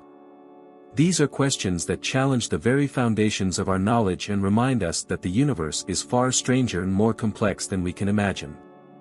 Galileo, were he alive today, would undoubtedly marvel at these mysteries. He would relish the unknown, seeing in it the same potential for discovery that he saw in the night sky through his telescope. And Sagan, too, would remind us that the search for answers to these cosmic questions is not just a scientific endeavor, it is a deeply human one. For in seeking to understand the universe, we are also seeking to understand ourselves. Consider the search for life beyond Earth. This quest is, at its core, a reflection of our deepest questions about existence. Are we alone in the universe?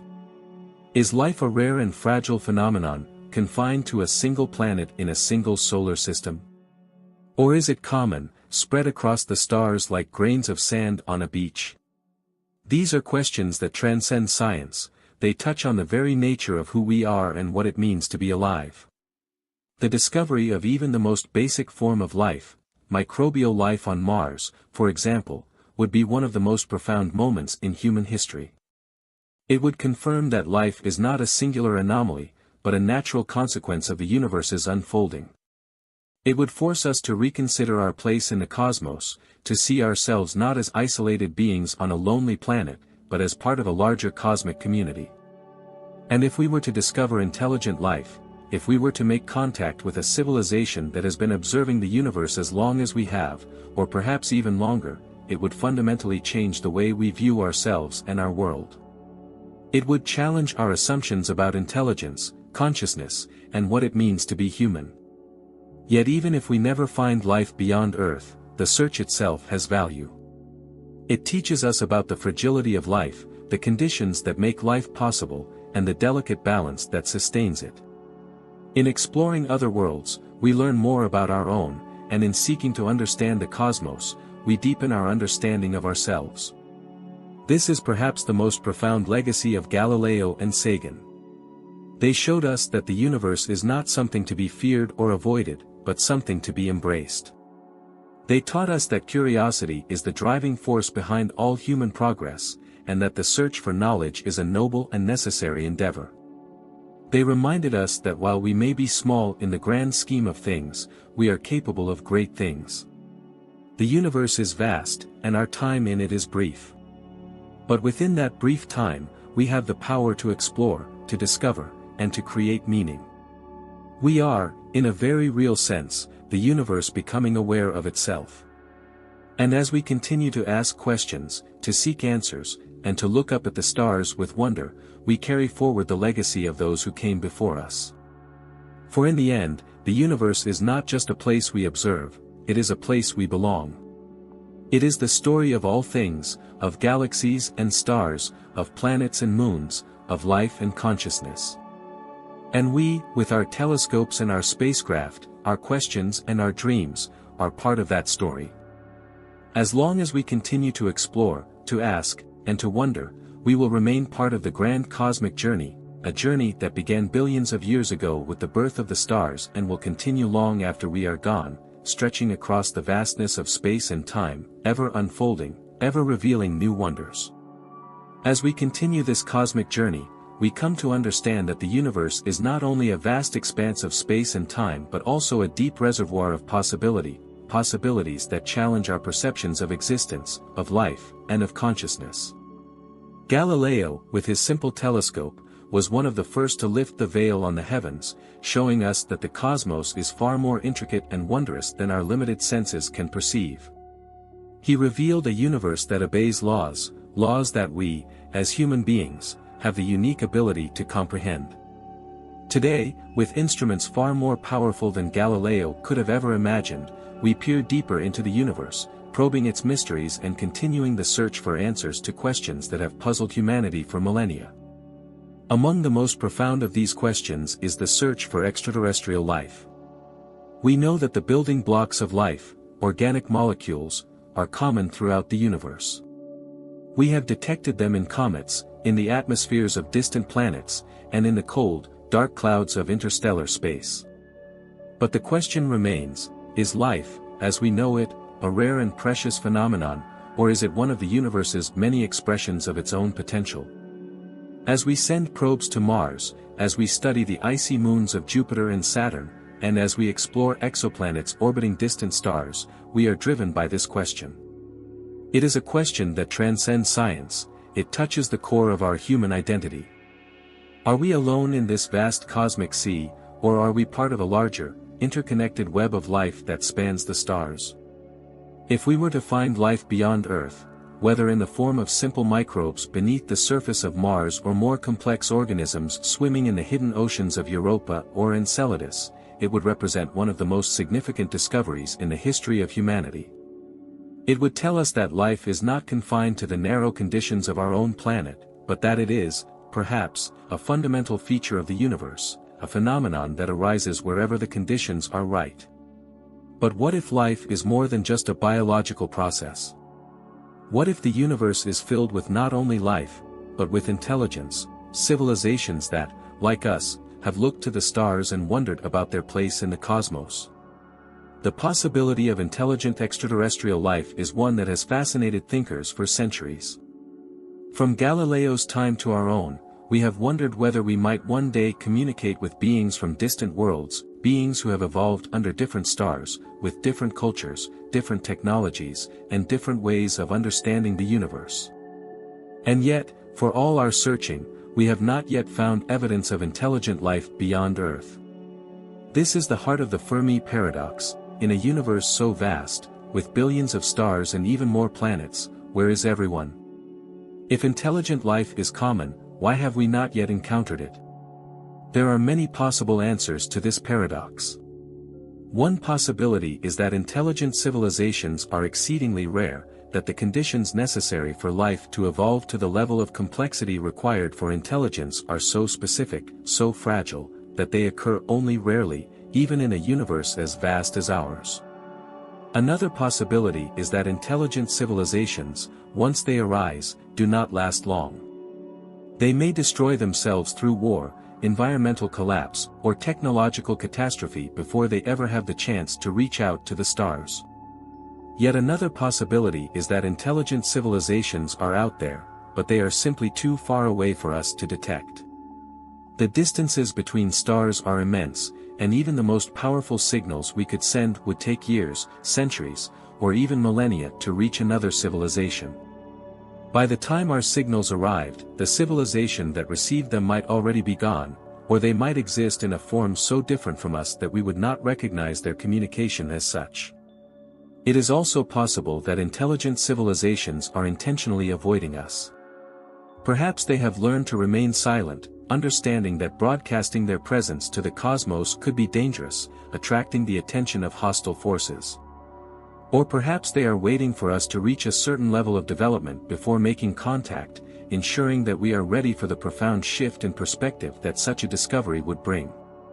Whatever the answer, the search for extraterrestrial intelligence, SETI, remains one of the most intriguing and ambitious projects in human history. It is a search that reflects not only our curiosity about the universe, but our desire to understand ourselves. For if we are not alone, if there are other beings out there who have also evolved, who have also looked up at their night sky and wondered about the nature of existence, then we are part of something far greater than we have ever imagined. We are part of a cosmic community, bound together not by geography or culture, but by the shared experience of being conscious in a universe filled with mystery. Carl Sagan often spoke of the pale blue dot, that famous image of Earth taken by the Voyager spacecraft from the edge of our solar system. In that image, Earth appears as nothing more than a tiny speck, suspended in a beam of sunlight, floating in the vastness of space. From that distant vantage point, all of human history, all of our struggles and triumphs, all of our wars and discoveries, seem small and insignificant.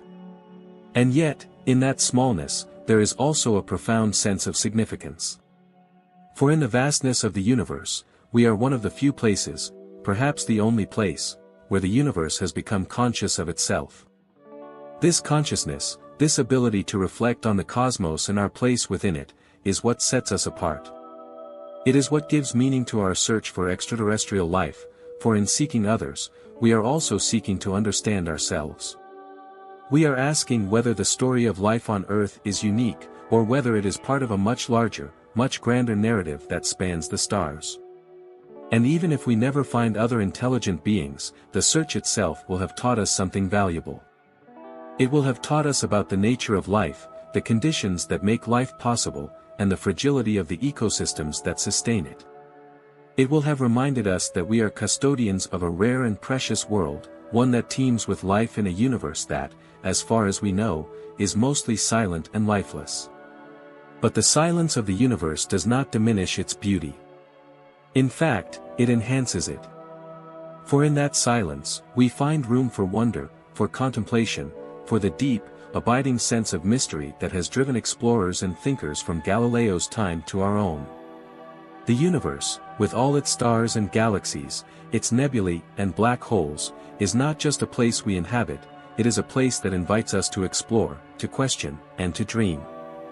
And as long as we continue to look to the stars, as long as we continue to ask the big questions, about life, about intelligence, about the nature of the cosmos, we will remain connected to that grand cosmic journey. For the search for extraterrestrial life is not just about finding others, it is about understanding what it means to be alive, to be conscious, and to be part of this vast, magnificent universe. In the end, the greatest discovery may not be the detection of a distant civilization or the confirmation of life on another planet. The greatest discovery may be the realization that we are, in fact, the universe itself, made of stars, shaped by the same forces that govern the galaxies, and capable of wondering at the vastness of it all. As we venture further into this exploration, the questions surrounding extraterrestrial life continue to draw us deeper into the vast, mysterious fabric of the universe. Galileo's telescope, when first pointed toward the stars, revealed a cosmos filled with more complexity and motion than humanity had ever imagined. Today, as we look to the skies with far more advanced instruments, we are beginning to understand just how intricate and full of potential this universe truly is. But it is not just the search for extraterrestrial life that drives us, it is the deeper quest to understand the nature of life itself. What are the conditions that give rise to life? Is it a fragile and rare occurrence, requiring an extraordinary set of circumstances, or is life a natural byproduct of the processes that govern the universe, likely to appear wherever the conditions are even remotely favorable? When we look at Earth, we see a planet teeming with life in every imaginable form, from the deepest ocean trenches to the highest mountaintops, from the hottest deserts to the coldest polar ice caps.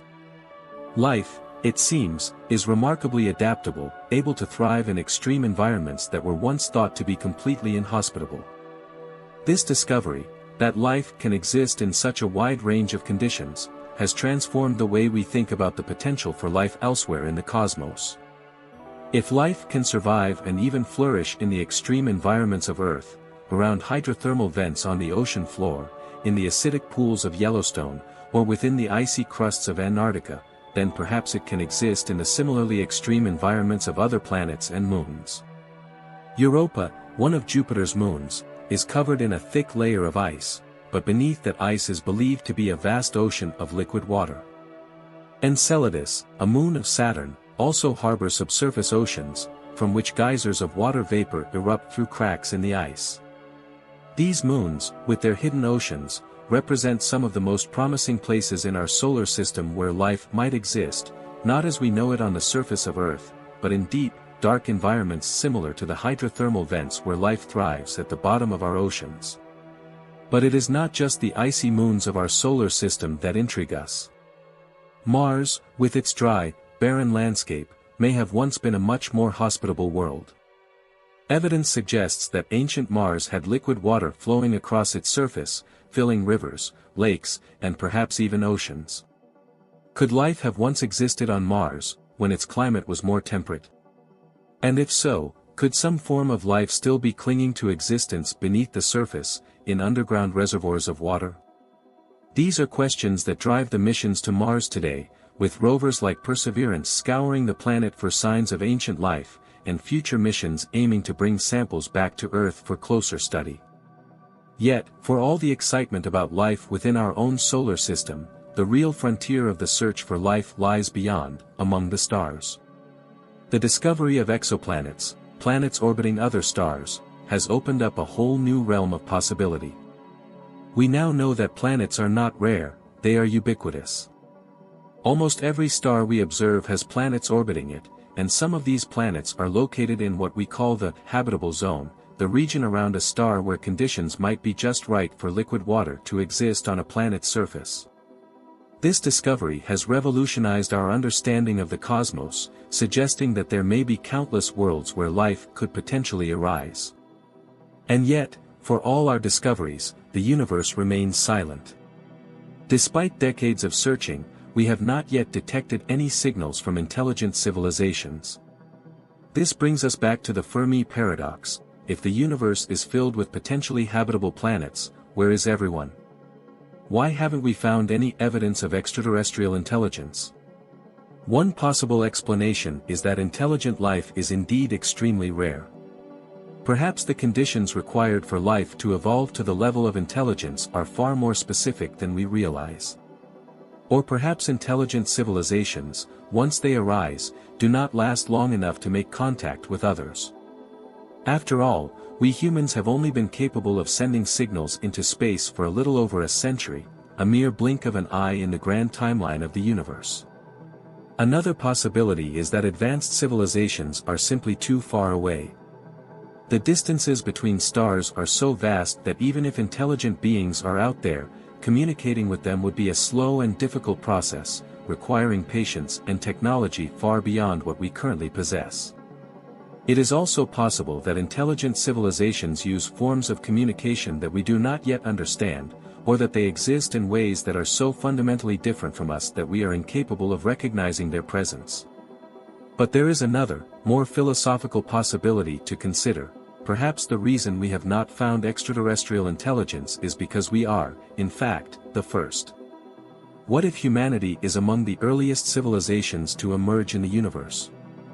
If that is the case, then we are pioneers, standing at the dawn of a new cosmic era, one in which intelligent life is just beginning to take hold in the universe.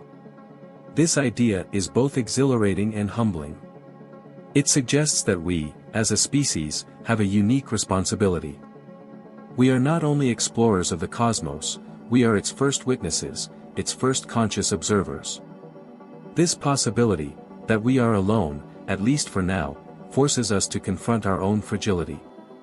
Our civilization is young, and we are only just beginning to understand the complexities of the universe.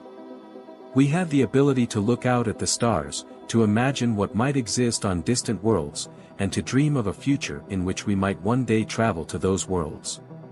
But at the same time, we are reminded that our place in the cosmos is delicate. The Earth, with its life-sustaining atmosphere, its abundance of water, and its rich biodiversity, is a rare and precious world. We must take care of it, for it may be the only home we ever have. This brings us back to the pale blue dot, that image of Earth taken from the edge of the solar system, a tiny speck of blue in the vastness of space. From that distant vantage point, we see Earth not as a collection of nations, not as a battleground of ideologies, but as a single, fragile world, floating in the dark void of the cosmos. It is a reminder that we are all in this together, that our differences pale in comparison to the immensity of the universe, and that the challenges we face, climate change, resource depletion, conflict, must be addressed with the understanding that we are one species, sharing one planet. Galileo, in his time, could not have imagined the world we live in today, where we send robotic explorers to other planets, where we detect planets orbiting distant stars, and where we contemplate the possibility of life beyond Earth. But he understood, as we do now, that the search for knowledge is a noble and necessary pursuit. It is through this search that we come to understand not only the universe but ourselves. Carl Sagan often spoke of the cosmic perspective, the idea that by looking outward, by exploring the universe, we gain a deeper understanding of our place within it. This perspective is not only humbling, it is empowering. It reminds us that while we may be small in the grand scheme of things, we are capable of great things. We are capable of exploring, of understanding, and of creating meaning in a universe that is, for the most part, indifferent to our existence. And so, as we continue our search for life beyond Earth, let us carry with us the curiosity of Galileo and the wonder of Sagan. Let us explore the cosmos not only with our instruments and our technologies but with our minds and our hearts. For in the end, the search for extraterrestrial life is not just about finding others, it is about understanding what it means to be alive in a universe that is vast, mysterious, and beautiful.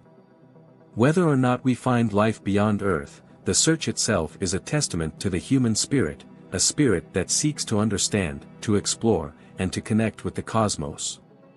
And as long as we continue to look up at the stars with wonder, as long as we continue to ask questions and seek answers, we will remain part of the grand cosmic journey, a journey that began long before us and will continue long after we are gone, stretching across the stars and the galaxies, ever unfolding, ever revealing new wonders. As we move forward into the heart of this cosmic journey, it becomes ever clearer that the search for extraterrestrial life is more than a scientific endeavor, it is a reflection of our most fundamental questions about existence. The more we learn about the universe, the more we realize how vast and ancient it is, and how little we know about the forces that shaped it. Yet, despite the staggering immensity of space and time, the human desire to explore, to discover, and to connect has persisted through the ages. Galileo's telescope, though primitive by today's standards, was a window to the universe, a tool that transformed the way humanity understood its place in the cosmos. It was through that small lens that we first glimpsed moons orbiting Jupiter, shattering the ancient belief that all heavenly bodies revolved around the Earth. Galileo's discoveries represented the first crack in a worldview that placed us at the center of creation. Today, we look back on those early observations and realize they were the beginning of something much larger, an ongoing journey to understand not only the universe but our role within it. Carl Sagan built upon this foundation, using the tools of modern science to reveal the extraordinary nature of the cosmos. He reminded us that the same laws of physics apply everywhere in the universe, from the smallest atom to the largest galaxy. And he reminded us, too, that we are made of the same elements as the stars, that the universe is not something apart from us, but something we are intrinsically connected to. This realization is at once humbling and empowering. It tells us that while we may be small, our ability to understand the universe is one of the most remarkable achievements of life itself. Now, as we continue to search for other forms of life in the universe, we are forced to ask ourselves, what would it mean to discover that we are not alone? How would contact with an extraterrestrial civilization change our understanding of ourselves and our place in the cosmos? One possibility is that the discovery of extraterrestrial life, whether microbial or intelligent, would be a unifying moment for humanity. Throughout history, we have often defined ourselves by our differences, by the borders between nations, by the distinctions between cultures, by the conflicts over resources and ideas. But the realization that we are not the only intelligent beings in the universe might shift that perspective. It might force us to see ourselves not as separate nations, but as a single species, sharing a fragile world in a vast and mysterious universe. This cosmic shift in perspective could lead to a new era of cooperation, as humanity turns its gaze outward toward the stars. It might inspire us to work together to solve the problems that face us here on Earth: climate change, poverty, inequality, and conflict, understanding that we are all passengers on the same small, blue planet, adrift in the dark sea of space. The challenges we face, though daunting, are surmountable when viewed through the lens of our shared responsibility to protect the only home we know. But there is another possibility, one that speaks to the deeper philosophical and existential implications of discovering extraterrestrial life. What if we find that we are indeed alone, at least for now? What if, despite all our searching, we find no evidence of intelligent civilizations, no signals from distant worlds, no artifacts of advanced technology? This realization, though sobering, would not diminish the significance of our existence. Instead, it might serve as a reminder of just how extraordinary life on Earth truly is. In a universe that is, for the most part, cold and lifeless, the emergence of life, conscious, intelligent life, on our planet represents something truly remarkable. It suggests that life, wherever it appears, is a rare and precious phenomenon, one that must be nurtured and protected. If we are alone in the universe, then we carry a special responsibility.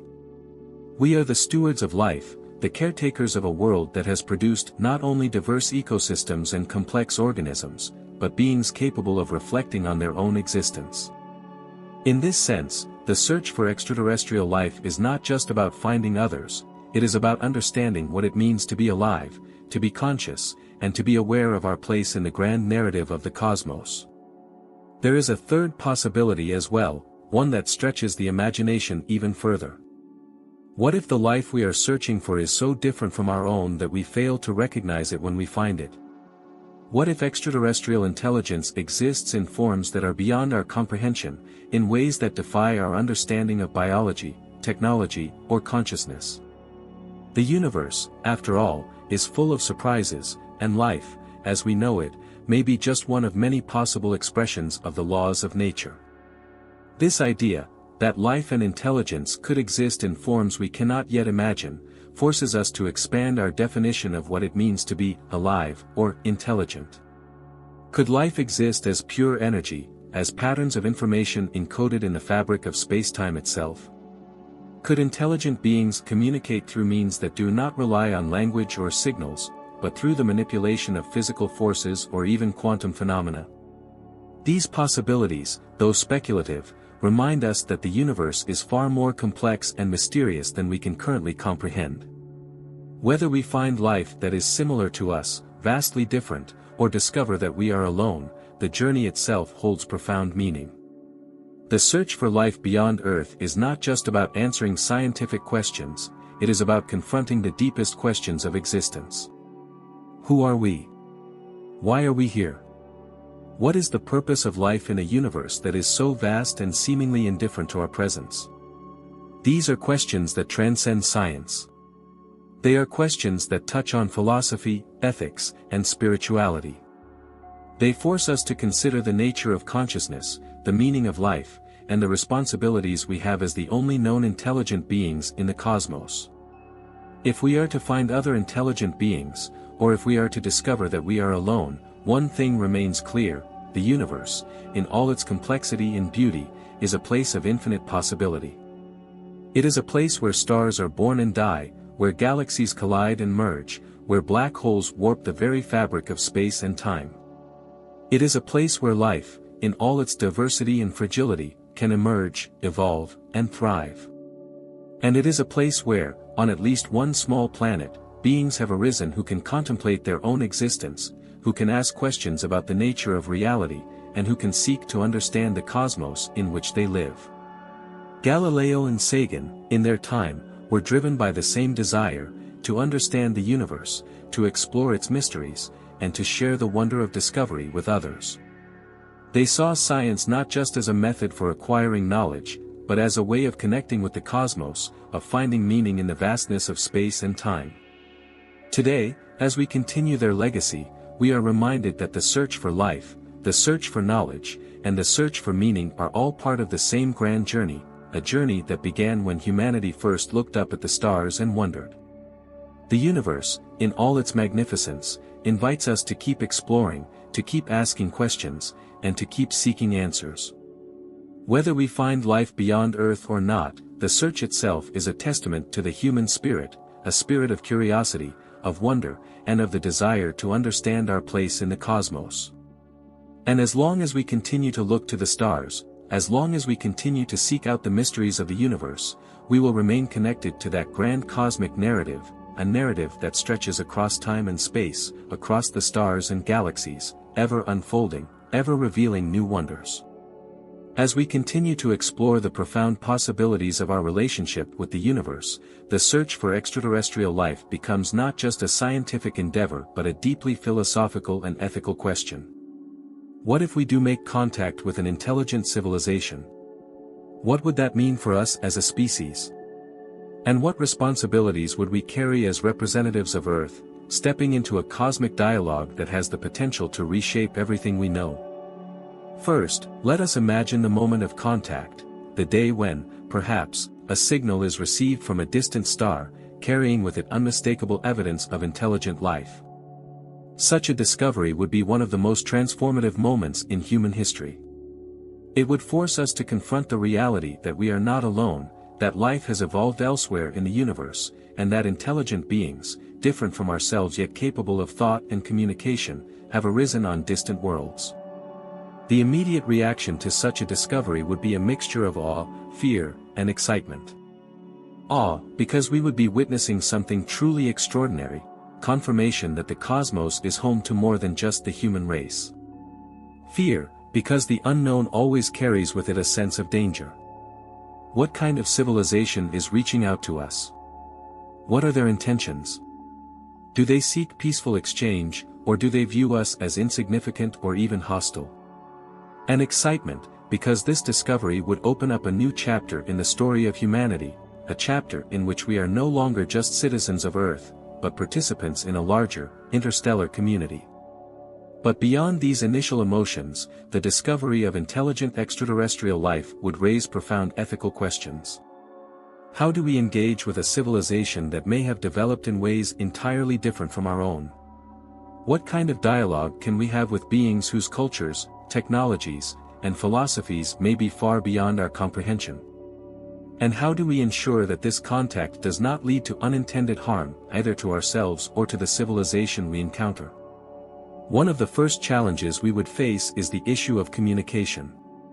Even if we receive a signal from another civilization, understanding its meaning would be an enormous task. Their language, their symbols, their methods of encoding information may be radically different from anything we know. If their biology or technology has evolved along completely different lines from ours, they may think, process information, or even experience reality in ways that are incomprehensible to us. This is a scenario that reminds us of the limitations of human understanding, even as we strive to transcend them. Yet, if we manage to decode their message, if we are able to establish some form of communication, we would then be faced with the deeper ethical question of how to proceed. Do we immediately respond, eager to engage in a dialogue with this alien civilization? Or do we take a more cautious approach, weighing the potential risks before making our presence known? After all, history has shown that contact between civilizations on Earth, especially when one is more technologically advanced than the other, can lead to unintended consequences, often with tragic results. This brings us to one of the central ethical dilemmas of contact with extraterrestrial intelligence, the balance between curiosity and caution. On one hand, the desire to learn, to explore, and to connect with another form of intelligent life is a fundamental aspect of the human spirit. It is the same drive that led Galileo to point his telescope at the stars and that inspires us to send spacecraft to distant planets. On the other hand, the unknown nature of extraterrestrial civilizations means that we must approach contact with humility and respect, recognizing that we may not fully understand the consequences of our actions. We must also consider the potential risks to ourselves. What if the civilization we contact is far more advanced than we are? What if they view us as primitive, inconsequential, or even dangerous? In such a scenario, the power dynamics between our two civilizations could be highly asymmetrical, and we would need to tread carefully to avoid provoking hostility or misunderstanding. Moreover, the introduction of advanced alien technology or knowledge could have profound effects on our own society, potentially disrupting our economic, political, and social systems in ways we cannot predict. At the same time, we must consider the risks to the extraterrestrial civilization. If we are the more advanced species, we have a responsibility to ensure that our contact does not cause harm. History is filled with examples of how more technologically advanced civilizations have inadvertently, or deliberately, destroyed or oppressed less advanced societies. In our eagerness to share knowledge or establish relationships, we must be mindful of the impact we might have on the development of the other civilization. This is not just a matter of ethics, it is a matter of responsibility. If we are to step onto the interstellar stage, we must do so with the understanding that our actions could have consequences that extend far beyond our own planet. These ethical concerns extend even further when we consider the possibility that extraterrestrial civilizations may have their own systems of morality, their own philosophies, and their own ways of understanding the universe. What if their values are fundamentally different from ours? What if they have no concept of individual rights, democracy, or human equality? How do we engage with beings whose moral framework is so alien to our own, and how do we reconcile their views with our own ethical principles? In this sense, contact with extraterrestrial intelligence would not only challenge our understanding of science and technology, it would challenge our understanding of morality in ethics. It would force us to confront the fact that our ethical systems, which we often view as universal, may be just one way of making sense of a complex and diverse universe. It would invite us to consider the possibility that there are other ways of being, other ways of living, and other ways of understanding right and wrong. This is where the legacy of thinkers like Galileo and Sagan becomes so important. Both of these visionaries understood that the search for knowledge is not just about acquiring facts, it is about expanding our minds and our hearts, about embracing the unknown with curiosity, humility, and a deep respect for the complexity of the universe. Galileo, in his time, faced fierce opposition from those who clung to old ways of thinking, but he persevered, driven by a desire to understand the cosmos. Sagan, too, reminded us that the universe is not just a place of cold, hard facts, it is a place of wonder, beauty, and meaning. In the same way, the search for extraterrestrial intelligence and the potential for contact with alien civilizations invite us to expand our moral imagination. They ask us to consider what it means to be part of a universe that is teeming with possibility, and they challenge us to think deeply about our responsibilities as explorers, as scientists, and as representatives of Earth. Even if we never make contact with extraterrestrial intelligence, the search itself has value. It forces us to think beyond our immediate concerns, to look outward rather than inward, and to consider the bigger picture. It reminds us that we are part of a much larger story, a cosmic story that has been unfolding for billions of years, long before humanity appeared on the scene, and that will continue long after we are gone. And in this realization, we find not only humility but also hope. For while we may be small in the grand scheme of things, our ability to wonder, to ask questions, and to seek understanding is one of the most extraordinary things about us. We are, as Sagan said, star stuff contemplating the stars. We are a way for the universe to know itself, and in that knowledge, we find meaning. As we continue to explore the universe, whether through telescopes, spacecraft, or the search for extraterrestrial life, let us do so with a sense of wonder, respect, and responsibility. Let us remember that the universe, for all its vastness, is a place of profound connection, a place where every star, every planet, and every living being is part of a grand cosmic web that stretches across space and time. And as long as we continue to ask questions, to seek answers, and to reach out to the stars, we will remain part of that web, a part of the story of the universe, a story that is still unfolding, ever revealing new wonders, ever inviting us to explore, to learn, and to dream.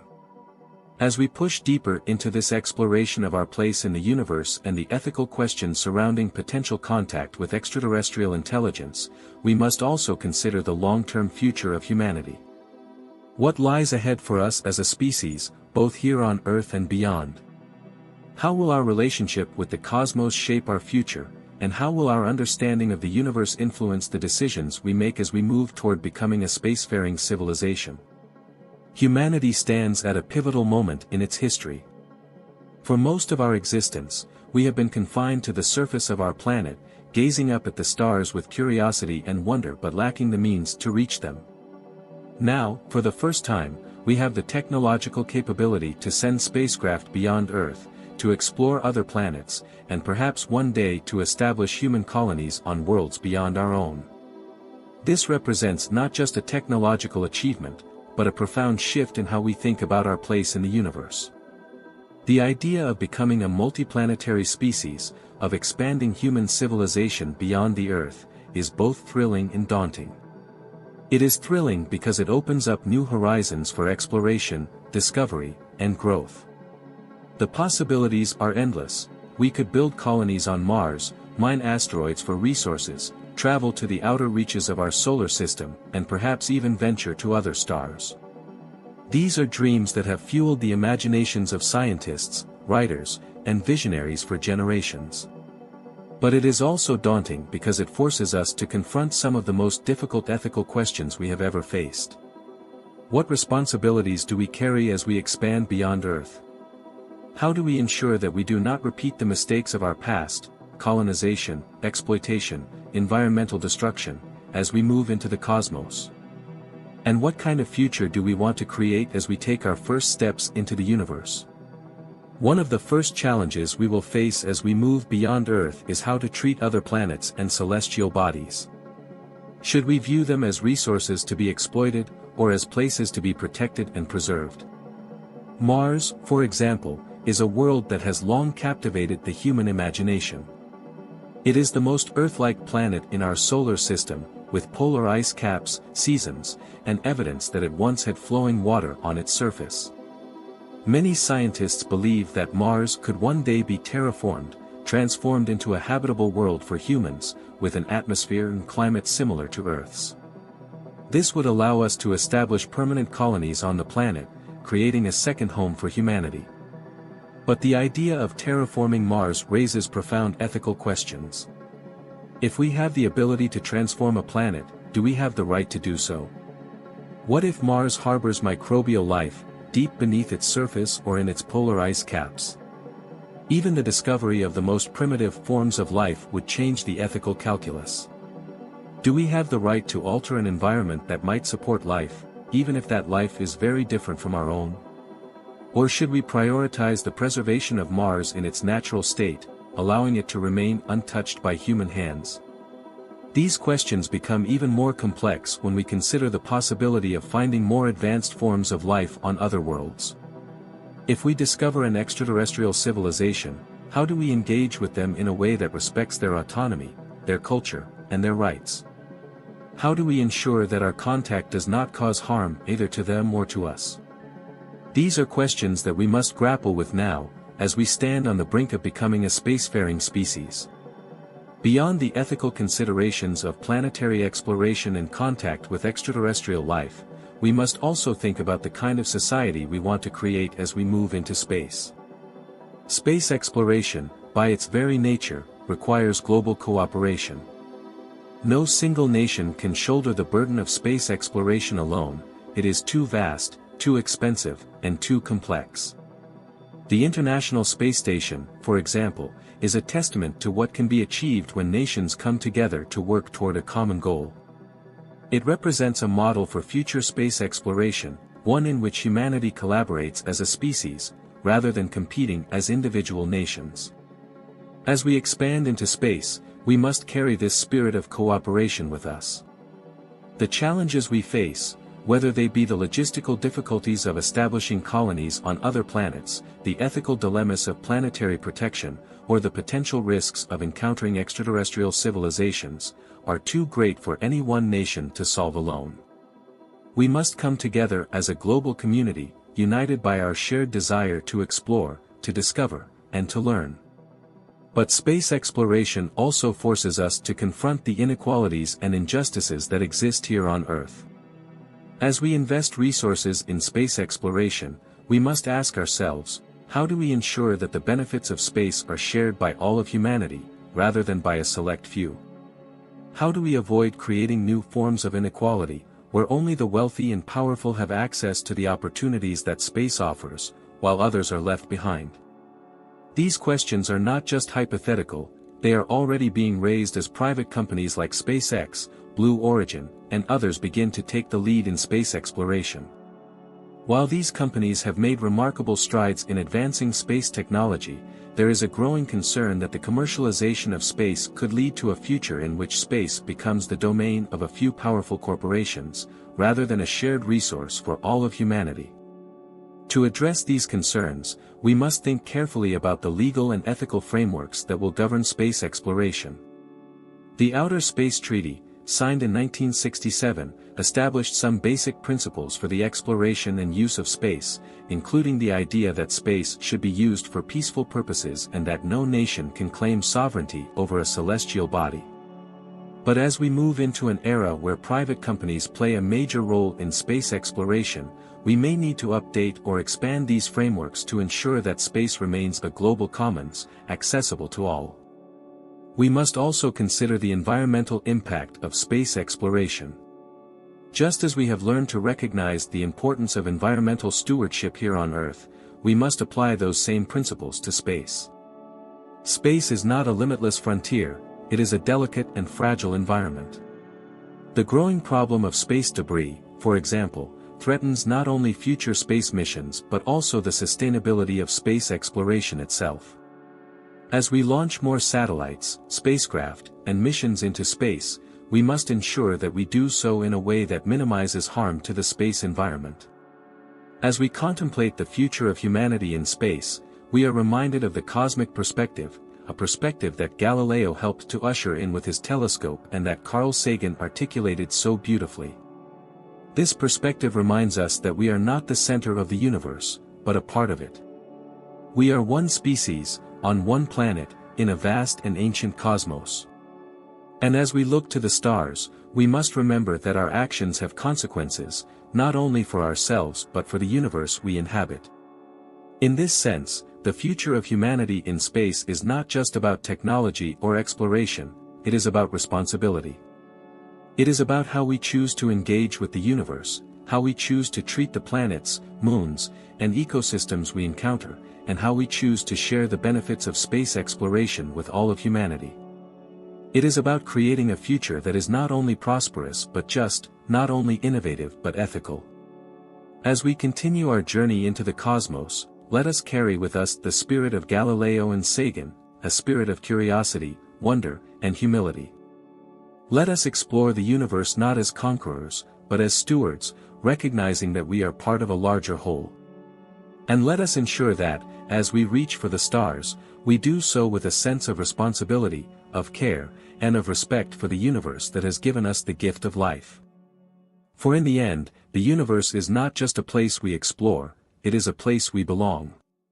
And as long as we continue to ask questions, to seek answers, and to look up at the night sky with wonder, we will remain part of the grand cosmic story, a story that is still unfolding, ever revealing new wonders, ever inviting us to dream, to explore, and to grow. As we move forward, contemplating humanity's future in space and our role as stewards of the cosmos, we are drawn deeper into the ethical, scientific, and philosophical challenges that lie ahead. The journey into space, though driven by a spirit of discovery and exploration, must also be guided by a deep sense of responsibility. The universe, vast and ancient, invites us to explore its mysteries, but it also demands that we proceed with caution, care, and humility. One of the key challenges we will face as we expand into space is the development of new technologies that allow us to travel farther and stay longer. Human beings, after all, are not naturally suited to survive in the harsh environments of space. The vacuum of space, the lack of atmosphere, the extreme temperatures, and the constant bombardment of cosmic radiation all present significant obstacles to long-term space travel and colonization. To overcome these challenges, scientists and engineers are working on a wide range of technologies, from advanced spacecraft propulsion systems to radiation shielding, to life support systems that can sustain human life in space for extended periods. These technologies represent the cutting edge of human ingenuity, but they also raise important ethical questions. How far should we go in modifying our bodies or our environments to survive in space? Should we embrace technologies that alter our biology, such as genetic engineering or cyborg enhancements, to make ourselves more resilient to the conditions of space? Or should we focus on adapting our spacecraft and habitats to meet the needs of our existing biology? This debate touches on deeper questions about the nature of humanity and our relationship with technology. If we begin to modify our bodies in significant ways, whether through genetic engineering, cybernetic enhancements, or other forms of biotechnology, are we still the same species? Do we risk losing something fundamental about what it means to be human as we evolve to become more adaptable to space? Or is this simply the next step in our evolutionary journey, one that allows us to transcend the limitations of our biology and continue exploring the universe? Some visionaries, like Elon Musk and other proponents of human colonization of Mars, argue that we must become a multiplanetary species to ensure the survival of humanity. The idea is that by establishing colonies on other planets, we can safeguard our species against existential threats such as asteroid impacts, nuclear war, or climate change. In this view, space is not just an opportunity for exploration, it is a lifeboat, a way to ensure the continuation of human civilization in the face of potential disaster. Yet, even as we plan for life on other planets, we must also consider the moral implications of leaving Earth behind. Should we prioritize the exploration and colonization of space over addressing the problems we face here on Earth? How do we balance the need to explore and expand with the need to care for our own planet, which remains the only home we have ever known? This tension between exploration and stewardship is not new. Throughout history, human beings have sought out new frontiers, whether crossing oceans, scaling mountains, or venturing into the depths of the Earth's wilderness. But with each new frontier, we have also had to reckon with the consequences of our actions. The colonization of new lands has often come at great cost, both to the indigenous peoples who lived there and to the natural environments that were disrupted. As we look to the stars, we must ask ourselves, how can we avoid repeating these mistakes? How can we explore space in a way that is ethical, just, and sustainable? One potential solution lies in the concept of planetary protection, a set of guidelines and principles aimed at preserving the natural environments of other planets and moons. These principles are based on the idea that we have a responsibility to avoid contaminating other worlds with Earth-based organisms or materials. If we are to explore Mars, Europa, Enceladus, or any other potentially habitable world, we must do so in a way that minimizes the risk of biological contamination, both to protect any potential alien life forms that may exist there and to preserve the scientific integrity of these worlds for future study. But planetary protection is not just about avoiding contamination. It is also about respecting the intrinsic value of other worlds.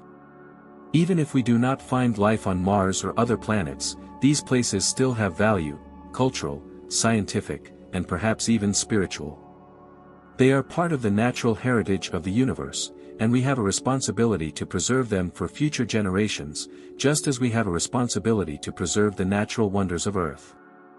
This raises another important question: should we terraform other planets, such as Mars, to make them more hospitable to human life? Terraforming is the process of altering a planet's environment to make it more Earth-like, potentially by thickening the atmosphere, introducing water, or even releasing greenhouse gases to warm the surface. While this could make Mars a more viable place for human settlement, it would also fundamentally alter the planet's natural state. The ethics of terraforming are complex. On one hand, transforming Mars into a habitable world could provide a new home for humanity, offering a solution to overpopulation or environmental degradation on Earth. On the other hand, it could lead to the loss of Mars as it currently exists, a unique, pristine world that has been shaped by billions of years of natural processes. Do we have the right to change an entire planet for our own purposes, even if it is currently lifeless? And what if we discover life on Mars, even microbial life? Does the existence of even the smallest form of life give us a moral obligation to protect that planet from human interference? These questions are not easy to answer, but they highlight the need for a thoughtful, ethical approach to space exploration. As we move forward into the cosmos, we must ensure that our actions are guided by respect for both the universe and ourselves. We must ask not only what we can do, but what we should do. At the same time, the journey into space offers us the opportunity to reflect on the nature of progress and the values we want to carry with us as we explore new worlds. What kind of society do we want to build in space? How do we ensure that space exploration benefits all of humanity, rather than just a select few? And how do we create a future that is not only technologically advanced but also socially and environmentally just? In many ways, the challenges we face in space mirror the challenges we face here on Earth. As we grapple with issues like climate change, resource depletion, and inequality, we are reminded that the future is not predetermined, it is something we create through the choices we make. The same is true of space exploration. The decisions we make now, as we begin to explore the cosmos, will shape the future of humanity for generations to come. Carl Sagan often spoke of the pale blue dot, that image of Earth taken from the far reaches of our solar system. In that image, Earth appears as nothing more than a tiny speck, a fragile dot suspended in the vastness of space. From that perspective, our divisions, our conflicts, and our struggles seem small and insignificant.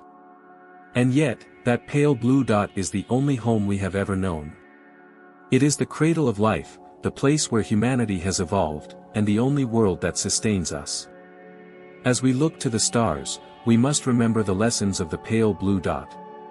We must remember that we are part of something much larger than ourselves, part of a universe that is ancient, complex, and full of mystery. And we must carry with us the understanding that, while the universe offers us endless possibilities for exploration and discovery, we have a responsibility to care for the worlds we encounter, just as we have a responsibility to care for our own. In the end, the journey into space is not just about expanding our knowledge or our reach, it is about expanding our understanding of what it means to be human. It is about recognizing that we are part of a grand cosmic story, one that has been unfolding for billions of years and will continue long after we are gone. And as we take our first steps into that story, let us do so with a sense of wonder, a sense of responsibility, and a deep respect for the universe and all that it contains. For in the vastness of space, we may find not only new worlds but new ways of understanding ourselves and our place in the cosmos. And as long as we continue to explore with curiosity, humility, and care, we will remain part of the grand cosmic journey, a journey that connects us not only to the stars but to each other and to the universe as a whole.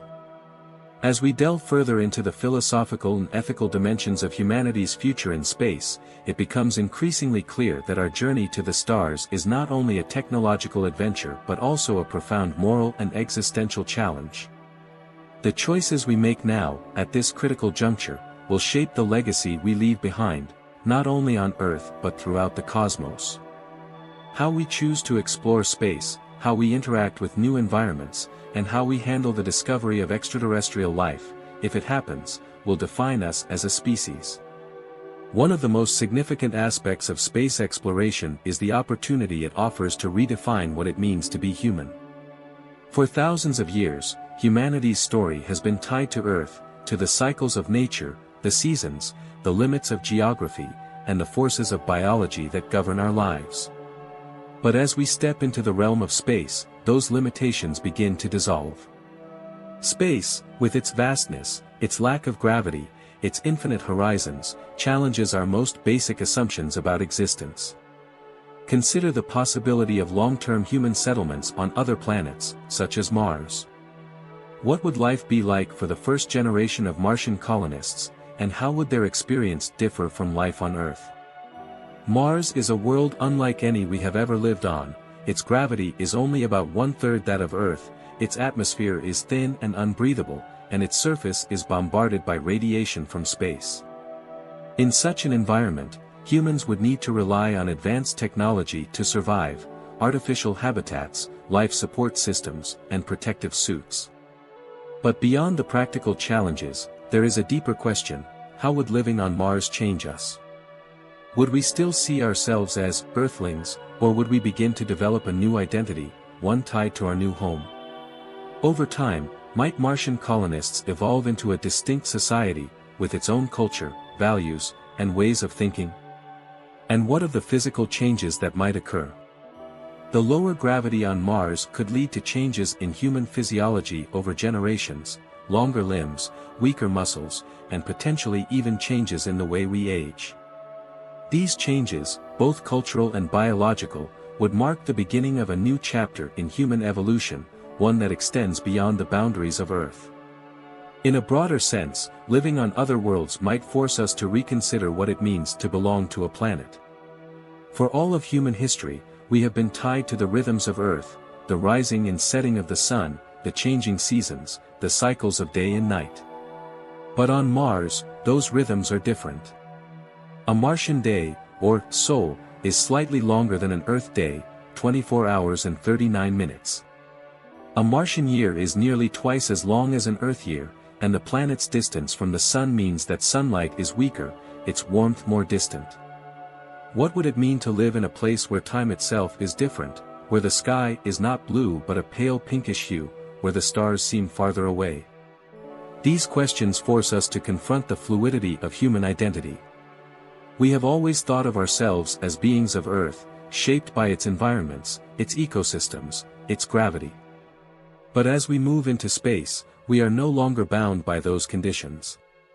We are entering a new phase of our existence, one in which we have the potential to transcend the limitations of our biology and geography, to become something more than we have ever been.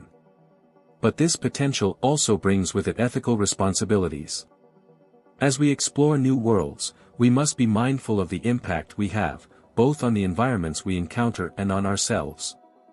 The principle of planetary protection, which guides current missions to Mars and other celestial bodies, reminds us that we must take care not to contaminate these worlds with Earth-based organisms. This is not just a scientific concern, it is an ethical one. If we discover life on Mars, no matter how primitive, we must ask ourselves, what right do we have to interfere with that life? Do we have a duty to preserve Mars as it is, as a world shaped by its own processes, or should we prioritize human colonization and transformation of the planet to suit our needs?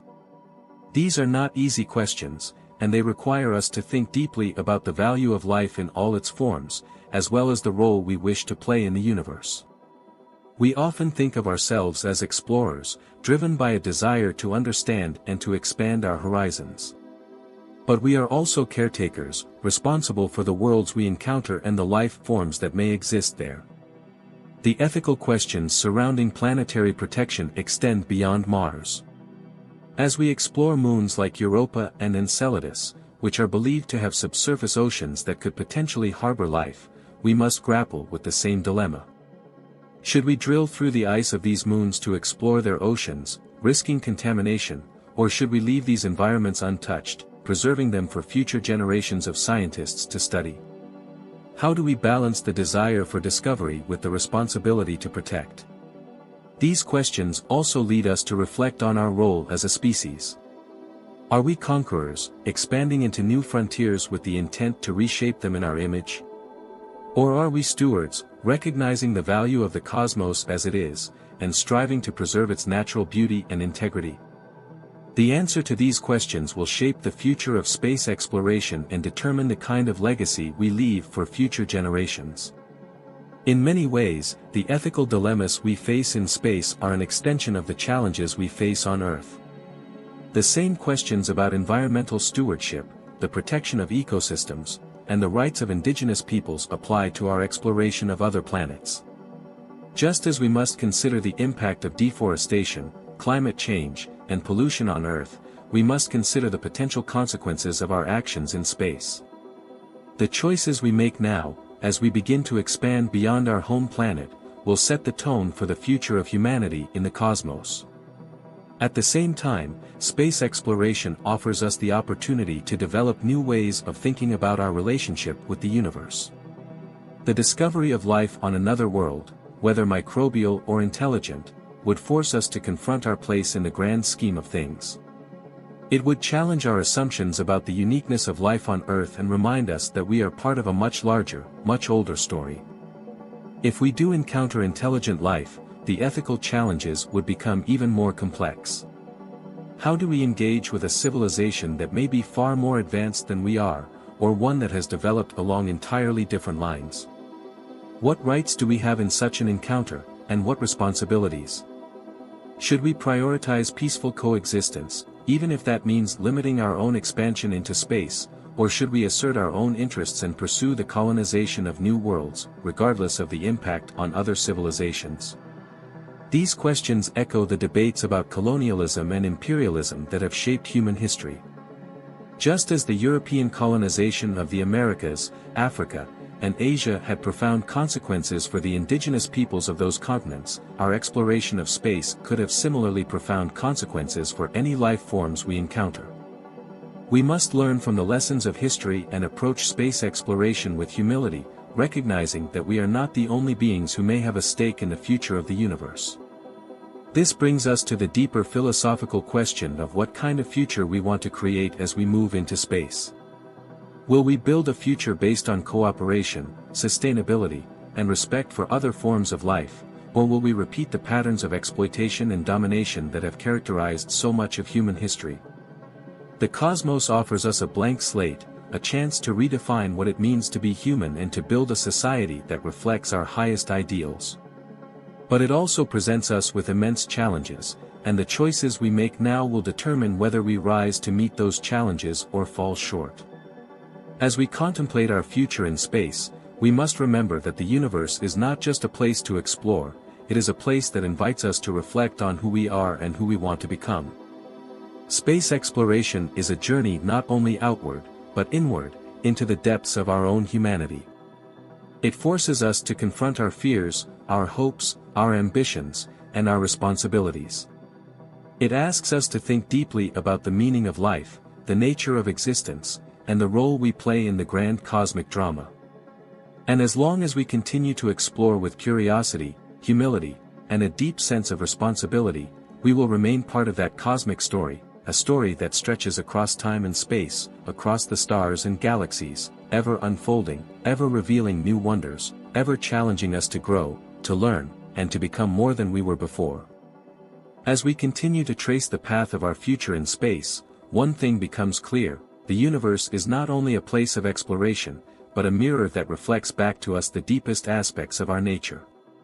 In the tradition of Galileo, who first glimpsed the moons of Jupiter, and Carl Sagan, who reminded us that we are star stuff contemplating the stars, space is not just a destination, it is an invitation to reflect on what it means to be human, to consider our responsibilities as conscious beings in a vast and ancient cosmos. Galileo's discovery that Earth is not the center of the universe marked a pivotal moment in our understanding of the cosmos. It shattered the illusion of our centrality and, in doing so, expanded the boundaries of human knowledge. Today, as we prepare to extend our reach into space, we face a similar moment of reckoning. We must once again confront the fact that we are not the center, and that our actions, whether here on Earth or on distant worlds, have consequences that ripple far beyond ourselves. The discovery of other worlds, both in our solar system and beyond, offers us a chance to explore not only the physical nature of the cosmos but also the moral and ethical dimensions of our presence within it. As we stand on the cusp of becoming a multiplanetary species, we must ask ourselves, what kind of explorers do we want to be? Will we approach the universe with the same spirit of curiosity, wonder, and humility that guided Galileo and Sagan?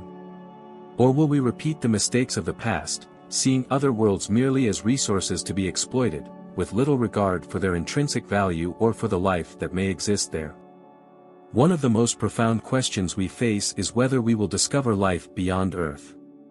This is not just a scientific question, it is a question that touches the core of our identity. If we find life on Mars, Europa, or some distant exoplanet, it will force us to reconsider everything we thought we knew about life's uniqueness. No longer will we be able to think of Earth as the sole cradle of life in a barren universe. Instead, we will be part of a larger cosmic web, connected to life that has evolved in ways we can scarcely imagine. But even if we do not find life elsewhere, the universe itself, in its vast complexity, holds immense value. Each planet, each moon, each asteroid, is a testament to the forces that shape the cosmos, the same forces that shaped us. To look at Mars or Europa or any other world is to witness a part of the story of the universe. These places are not just stepping stones on our journey, they are living archives of cosmic history, and they deserve our respect. The idea of terraforming Mars, of transforming it into a world that can support human life, is a powerful one. It speaks to our deep desire to expand, to survive, to create a second home among the stars. But before we undertake such a monumental task, we must ask, what is the cost of such a transformation? Mars, in its current state, is a world shaped by billions of years of natural processes. It has its own story to tell, a story written in the layers of its rocks, its dry riverbeds, its ice caps.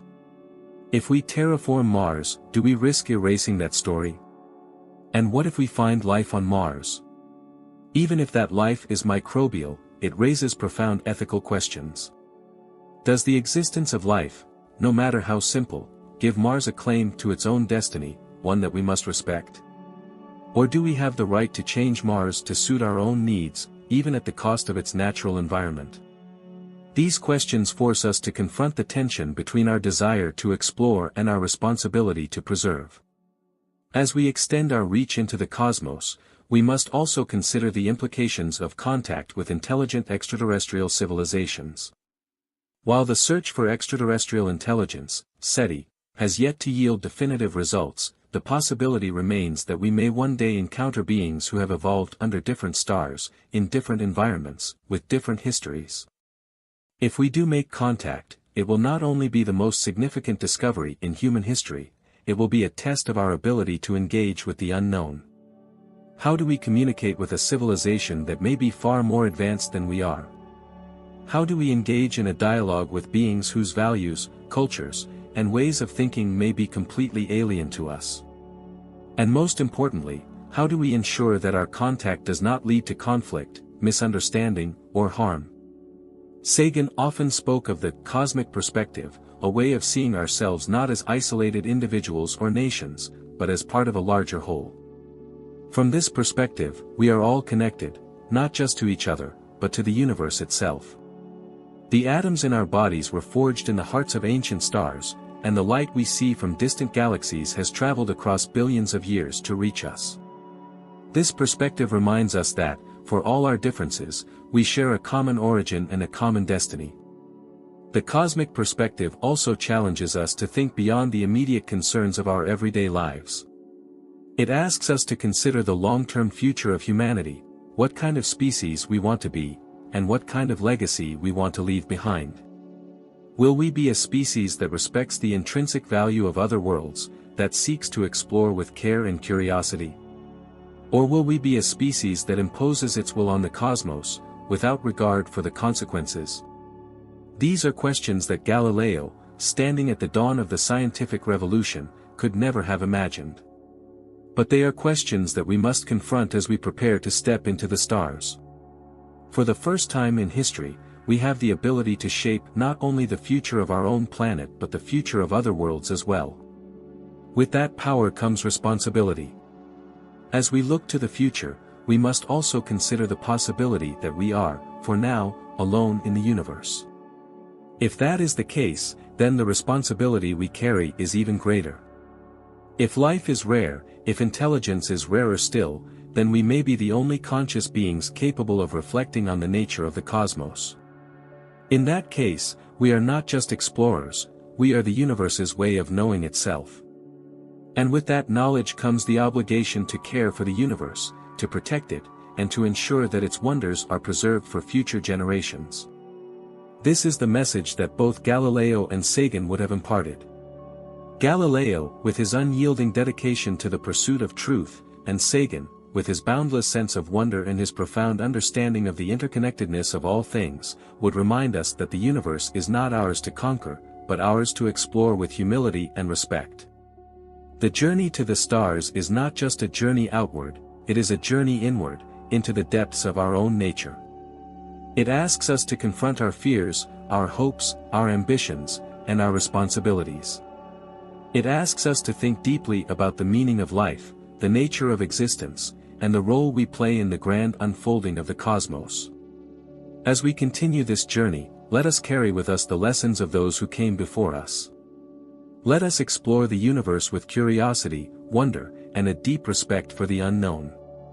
And let us remember that, for all our achievements, we are still at the beginning of the cosmic story, a story that stretches across time and space, across stars and galaxies, ever revealing new wonders, ever inviting us to dream, to explore, and to grow. For in the end, the universe is not just a place we inhabit, it is a place we are part of. And as long as we continue to seek knowledge, to ask questions, and to look up at the night sky with wonder, we will remain connected to the stars, to the cosmos, and to each other in ways that transcend the limits of time and space. As we venture further into the cosmic reflection, one theme continues to resonate: the universe is not just an expanse of stars, planets, and galaxies, it is a place of deep connection. Galileo's telescope gave humanity its first glimpse of the stars as they truly are, rather than as distant points of light in the night sky. In his time, those observations radically shifted our understanding of the universe, dismantling old, Earth-centered ideas and opening a doorway to infinite possibilities. Today, that door remains wide open, and every discovery we make expands the horizons of our knowledge and reshapes our relationship with the cosmos. Carl Sagan often spoke of the transformative power of cosmic exploration. He reminded us that by looking outward into the universe, we also learn to look inward, to examine our place within the grander scheme of existence. This dual journey, both outward and inward, challenges us to reconsider not only what we are but who we are and what we might become. As we contemplate the next steps in humanity's journey into space, we face questions that are no less revolutionary than those posed in Galileo's time. What happens to humanity when we are no longer bound to the Earth? What happens when our species begins to stretch beyond its planetary cradle, when we leave behind the familiar cycles of day and night, of seasons and gravitational forces, to live among the stars? This is not merely a technical question, though the technological hurdles of colonizing other worlds are significant, but a philosophical one. What does it mean to be human when the environment that shaped us over millions of years is left behind? Our bodies, our cultures, our very psychology have all evolved in response to Earth's unique conditions. How will living on Mars, or aboard space stations, or perhaps even on interstellar spacecraft, change the essence of who we are? Imagine, for instance, the first generations of humans born on Mars.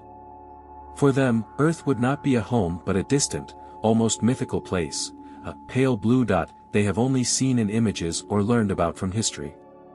Their bodies would adapt to Mars' lower gravity, and over time, they might evolve physical traits suited to their new environment.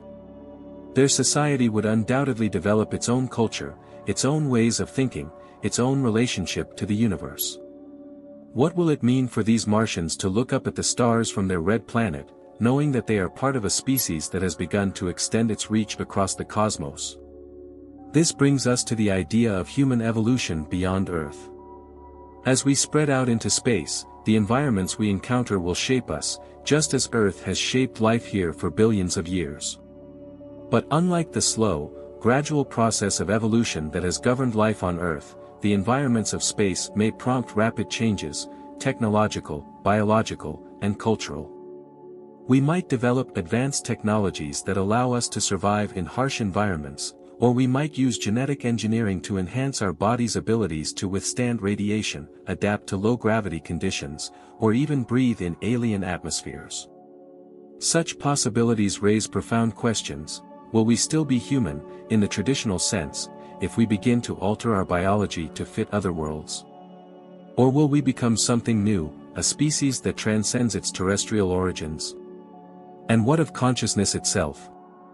As we venture deeper into space, we will be confronted with distances and timescales far beyond anything we have ever experienced. Traveling to the nearest star systems, for instance, would take generations, even with the most advanced propulsion systems we can imagine. How will the human mind, accustomed to the cycles of a single lifetime and the rhythms of a single planet, adapt to journeys that span centuries or millennia? Will we develop new ways of thinking, new ways of experiencing time and space? Could we eventually transcend the biological limitations of the human body entirely, transferring our consciousness into machines or other forms of existence that are better suited for the rigors of space travel? These questions push the boundaries of what we currently understand about life, consciousness, and identity. But they also remind us that space is not just a frontier to be explored, it is a crucible for transformation. The challenges we face in space will not only test our technologies, they will test our values, our ethics, and our sense of who we are as a species. One of the most significant transformations that could occur in our journey into space is the evolution of our consciousness. As we explore new worlds, encounter new challenges, and possibly even meet other forms of intelligent life, we may be forced to expand our understanding of what it means to be conscious. Could there be forms of life whose consciousness operates in ways entirely foreign to us, perhaps through means we cannot even conceive? Could our own consciousness evolve in response to these encounters, becoming more fluid, more adaptable, more attuned to the universe? This is where the cosmic perspective becomes so essential. Sagan often reminded us that, from the vantage point of the universe, our differences here on Earth, our conflicts, our struggles, our divisions, seem insignificant. The universe does not care about national borders or political ideologies. It is vast, ancient, and indifferent to the small dramas of human life. And yet, within that indifference lies a profound truth: we are all connected. The atoms that make up our bodies were forged in the hearts of stars. The energy that powers our thoughts, our emotions, our very being, is part of the same cosmic forces that govern the galaxies. This realization, that we are part of the universe, not separate from it, invites us to think differently about our future in space. Instead of seeing space as a resource to be exploited or a challenge to be conquered, we might begin to see it as a place where we can learn to live in harmony with the cosmos. Instead of imposing our will on other worlds, we might learn to adapt ourselves to the environments we encounter, creating societies that are not only technologically advanced but also spiritually and ethically attuned to the rhythms of the universe. Such a future would require a fundamental shift in how we think about exploration. Rather than viewing space as a frontier to be dominated, we would need to approach it with humility, with a recognition of the limits of our knowledge and the vastness of the mysteries that remain. We would need to learn from the universe, to allow it to shape us as much as we shape it. At the heart of this shift is the understanding that exploration is not just about reaching new places, it is about expanding our consciousness. Galileo's observations of the moons of Jupiter did not just reveal new celestial bodies, they expanded the human mind, challenging old beliefs and opening up new ways of thinking about the universe. In the same way, our journey into space will not just take us to new planets or stars, it will expand our understanding of who we are, what we are capable of, and what it means to be alive in a universe that is both indifferent and full of possibility. As we continue this journey, let us carry with us the legacy of those who have come before us, the legacy of Galileo, who dared to look beyond the known world, and Sagan, who reminded us that we are not just explorers but participants in the cosmic story. Let us approach the universe with curiosity, with wonder, and with a deep respect for the unknown. For in the end, the universe is not just a place we explore, it is a place that explores us, revealing new aspects of our nature with every discovery we make. The stars, the galaxies, the black holes, and the nebulae, all are part of a grand cosmic dance, one that has been unfolding for billions of years and will continue long after we are gone. But in our brief moment, we have the opportunity to participate in that dance, to contribute to the story of the universe in ways that are both profound and beautiful. And as long as we continue to look up at the night sky, as long as we continue to ask questions and seek answers, we will remain part of that story, a story that connects us not only to the cosmos but to each other and to the very fabric of existence itself. As we venture deeper into the vastness of space, reflecting on the possible evolution of human consciousness and our ethical responsibilities, we find ourselves standing on the edge of profound change. The universe beckons us forward, inviting us not just to explore its distant reaches, but to explore the depths of our own identity, what it means to be human, to be conscious, and to be part of a cosmos that is, at once, both indifferent and deeply interconnected with our existence. Galileo, gazing through his telescope centuries ago, could not have foreseen the profound consequences of his discoveries. He could not have imagined that his observations of the moons of Jupiter would lead to a revolution in human thought, one that continues to resonate today. But like Galileo, we stand on the threshold of new discoveries, discoveries that will challenge the very foundations of what we know, that will push the boundaries of our understanding, and that will require us to reimagine our place in the universe. As we contemplate the future of humanity in space, one thing becomes clear: we will not remain the same. Just as the environment of Earth shaped the evolution of life here, the environments of space, its vacuum, its radiation, its lack of gravity, will shape the evolution of life beyond Earth. This raises the fascinating possibility that as we spread out into the cosmos, humanity itself may begin to diverge. Just as different environments on Earth led to the development of diverse cultures, languages, and physical traits, the environments of space may give rise to new forms of human existence. Imagine, for instance, a future in which humans have colonized Mars, established space stations in orbit around distant moons, or even ventured into the outer reaches of our solar system. In such a future, the challenges of living in these environments would necessitate new technologies, new social structures, and perhaps even new forms of consciousness. Over time, the inhabitants of these distant worlds might develop their own ways of thinking, their own cultures, and their own adaptations to the environments in which they live. On Mars, with its lower gravity, thinner atmosphere, and longer days, human physiology might change. Future generations of Martians could evolve to be taller, with lighter bones and more efficient respiratory systems. Their culture might develop around the rhythms of the Martian soul, which lasts 24 hours and 39 minutes, slightly longer than an Earth day. The vast, open plains of Mars, combined with the knowledge that they are part of a species that spans 2 planets, might lead to a new sense of identity, one that is shaped not by Earth alone, but by the experience of living on 2 worlds. On space stations or spacecraft, where artificial gravity and life support systems are necessary for survival, life would be even more radically different. Without the constraints of a planetary surface, human settlements could be designed in entirely new ways, 3-dimensional cities that take advantage of zero-gravity environments, where up and down are relative concepts, and where human movement is no longer bound by the limitations of Earth's gravity. Over time, humans born and raised in such environments might develop new physical and cognitive abilities, becoming adept at navigating these complex, multidimensional spaces in ways that would seem almost alien to those still living on Earth. As we move even further into space, venturing beyond our solar system to explore the nearest stars, the changes to human life could become even more dramatic. Interstellar travel, even with the most advanced propulsion systems we can imagine, would take decades, centuries, or even millennia. This raises the question, how will humans adapt to journeys that span such vast distances and timescales? Will we develop new forms of cryogenic sleep, allowing travelers to hibernate through the long journey? Or will we turn to more radical solutions, such as transferring our consciousness into digital forms, allowing us to travel as streams of information that can be reassembled upon reaching our destination? Such possibilities may seem like the stuff of science fiction, but they are grounded in the real challenges of space travel. And with them come profound ethical and philosophical questions. If we begin to alter our biology or transfer our consciousness into non-biological forms, are we still human? What defines our humanity, our bodies, our minds, or something deeper? And as we expand into space, what kind of society do we want to create? Will we bring with us the divisions, conflicts, and inequalities that have plagued us on Earth, or will we seize the opportunity to build something new, something better?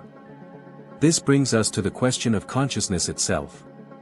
As we explore the universe, we may also explore new ways of being conscious. The vastness of space, the isolation of living on distant planets or in the void between stars, and the encounter with alien life forms, if they exist, could all prompt a transformation in the way we experience reality. Could our consciousness expand to encompass the cosmos in new ways, just as our ancestors' minds expanded when they first looked up at the stars and wondered about their place in the universe?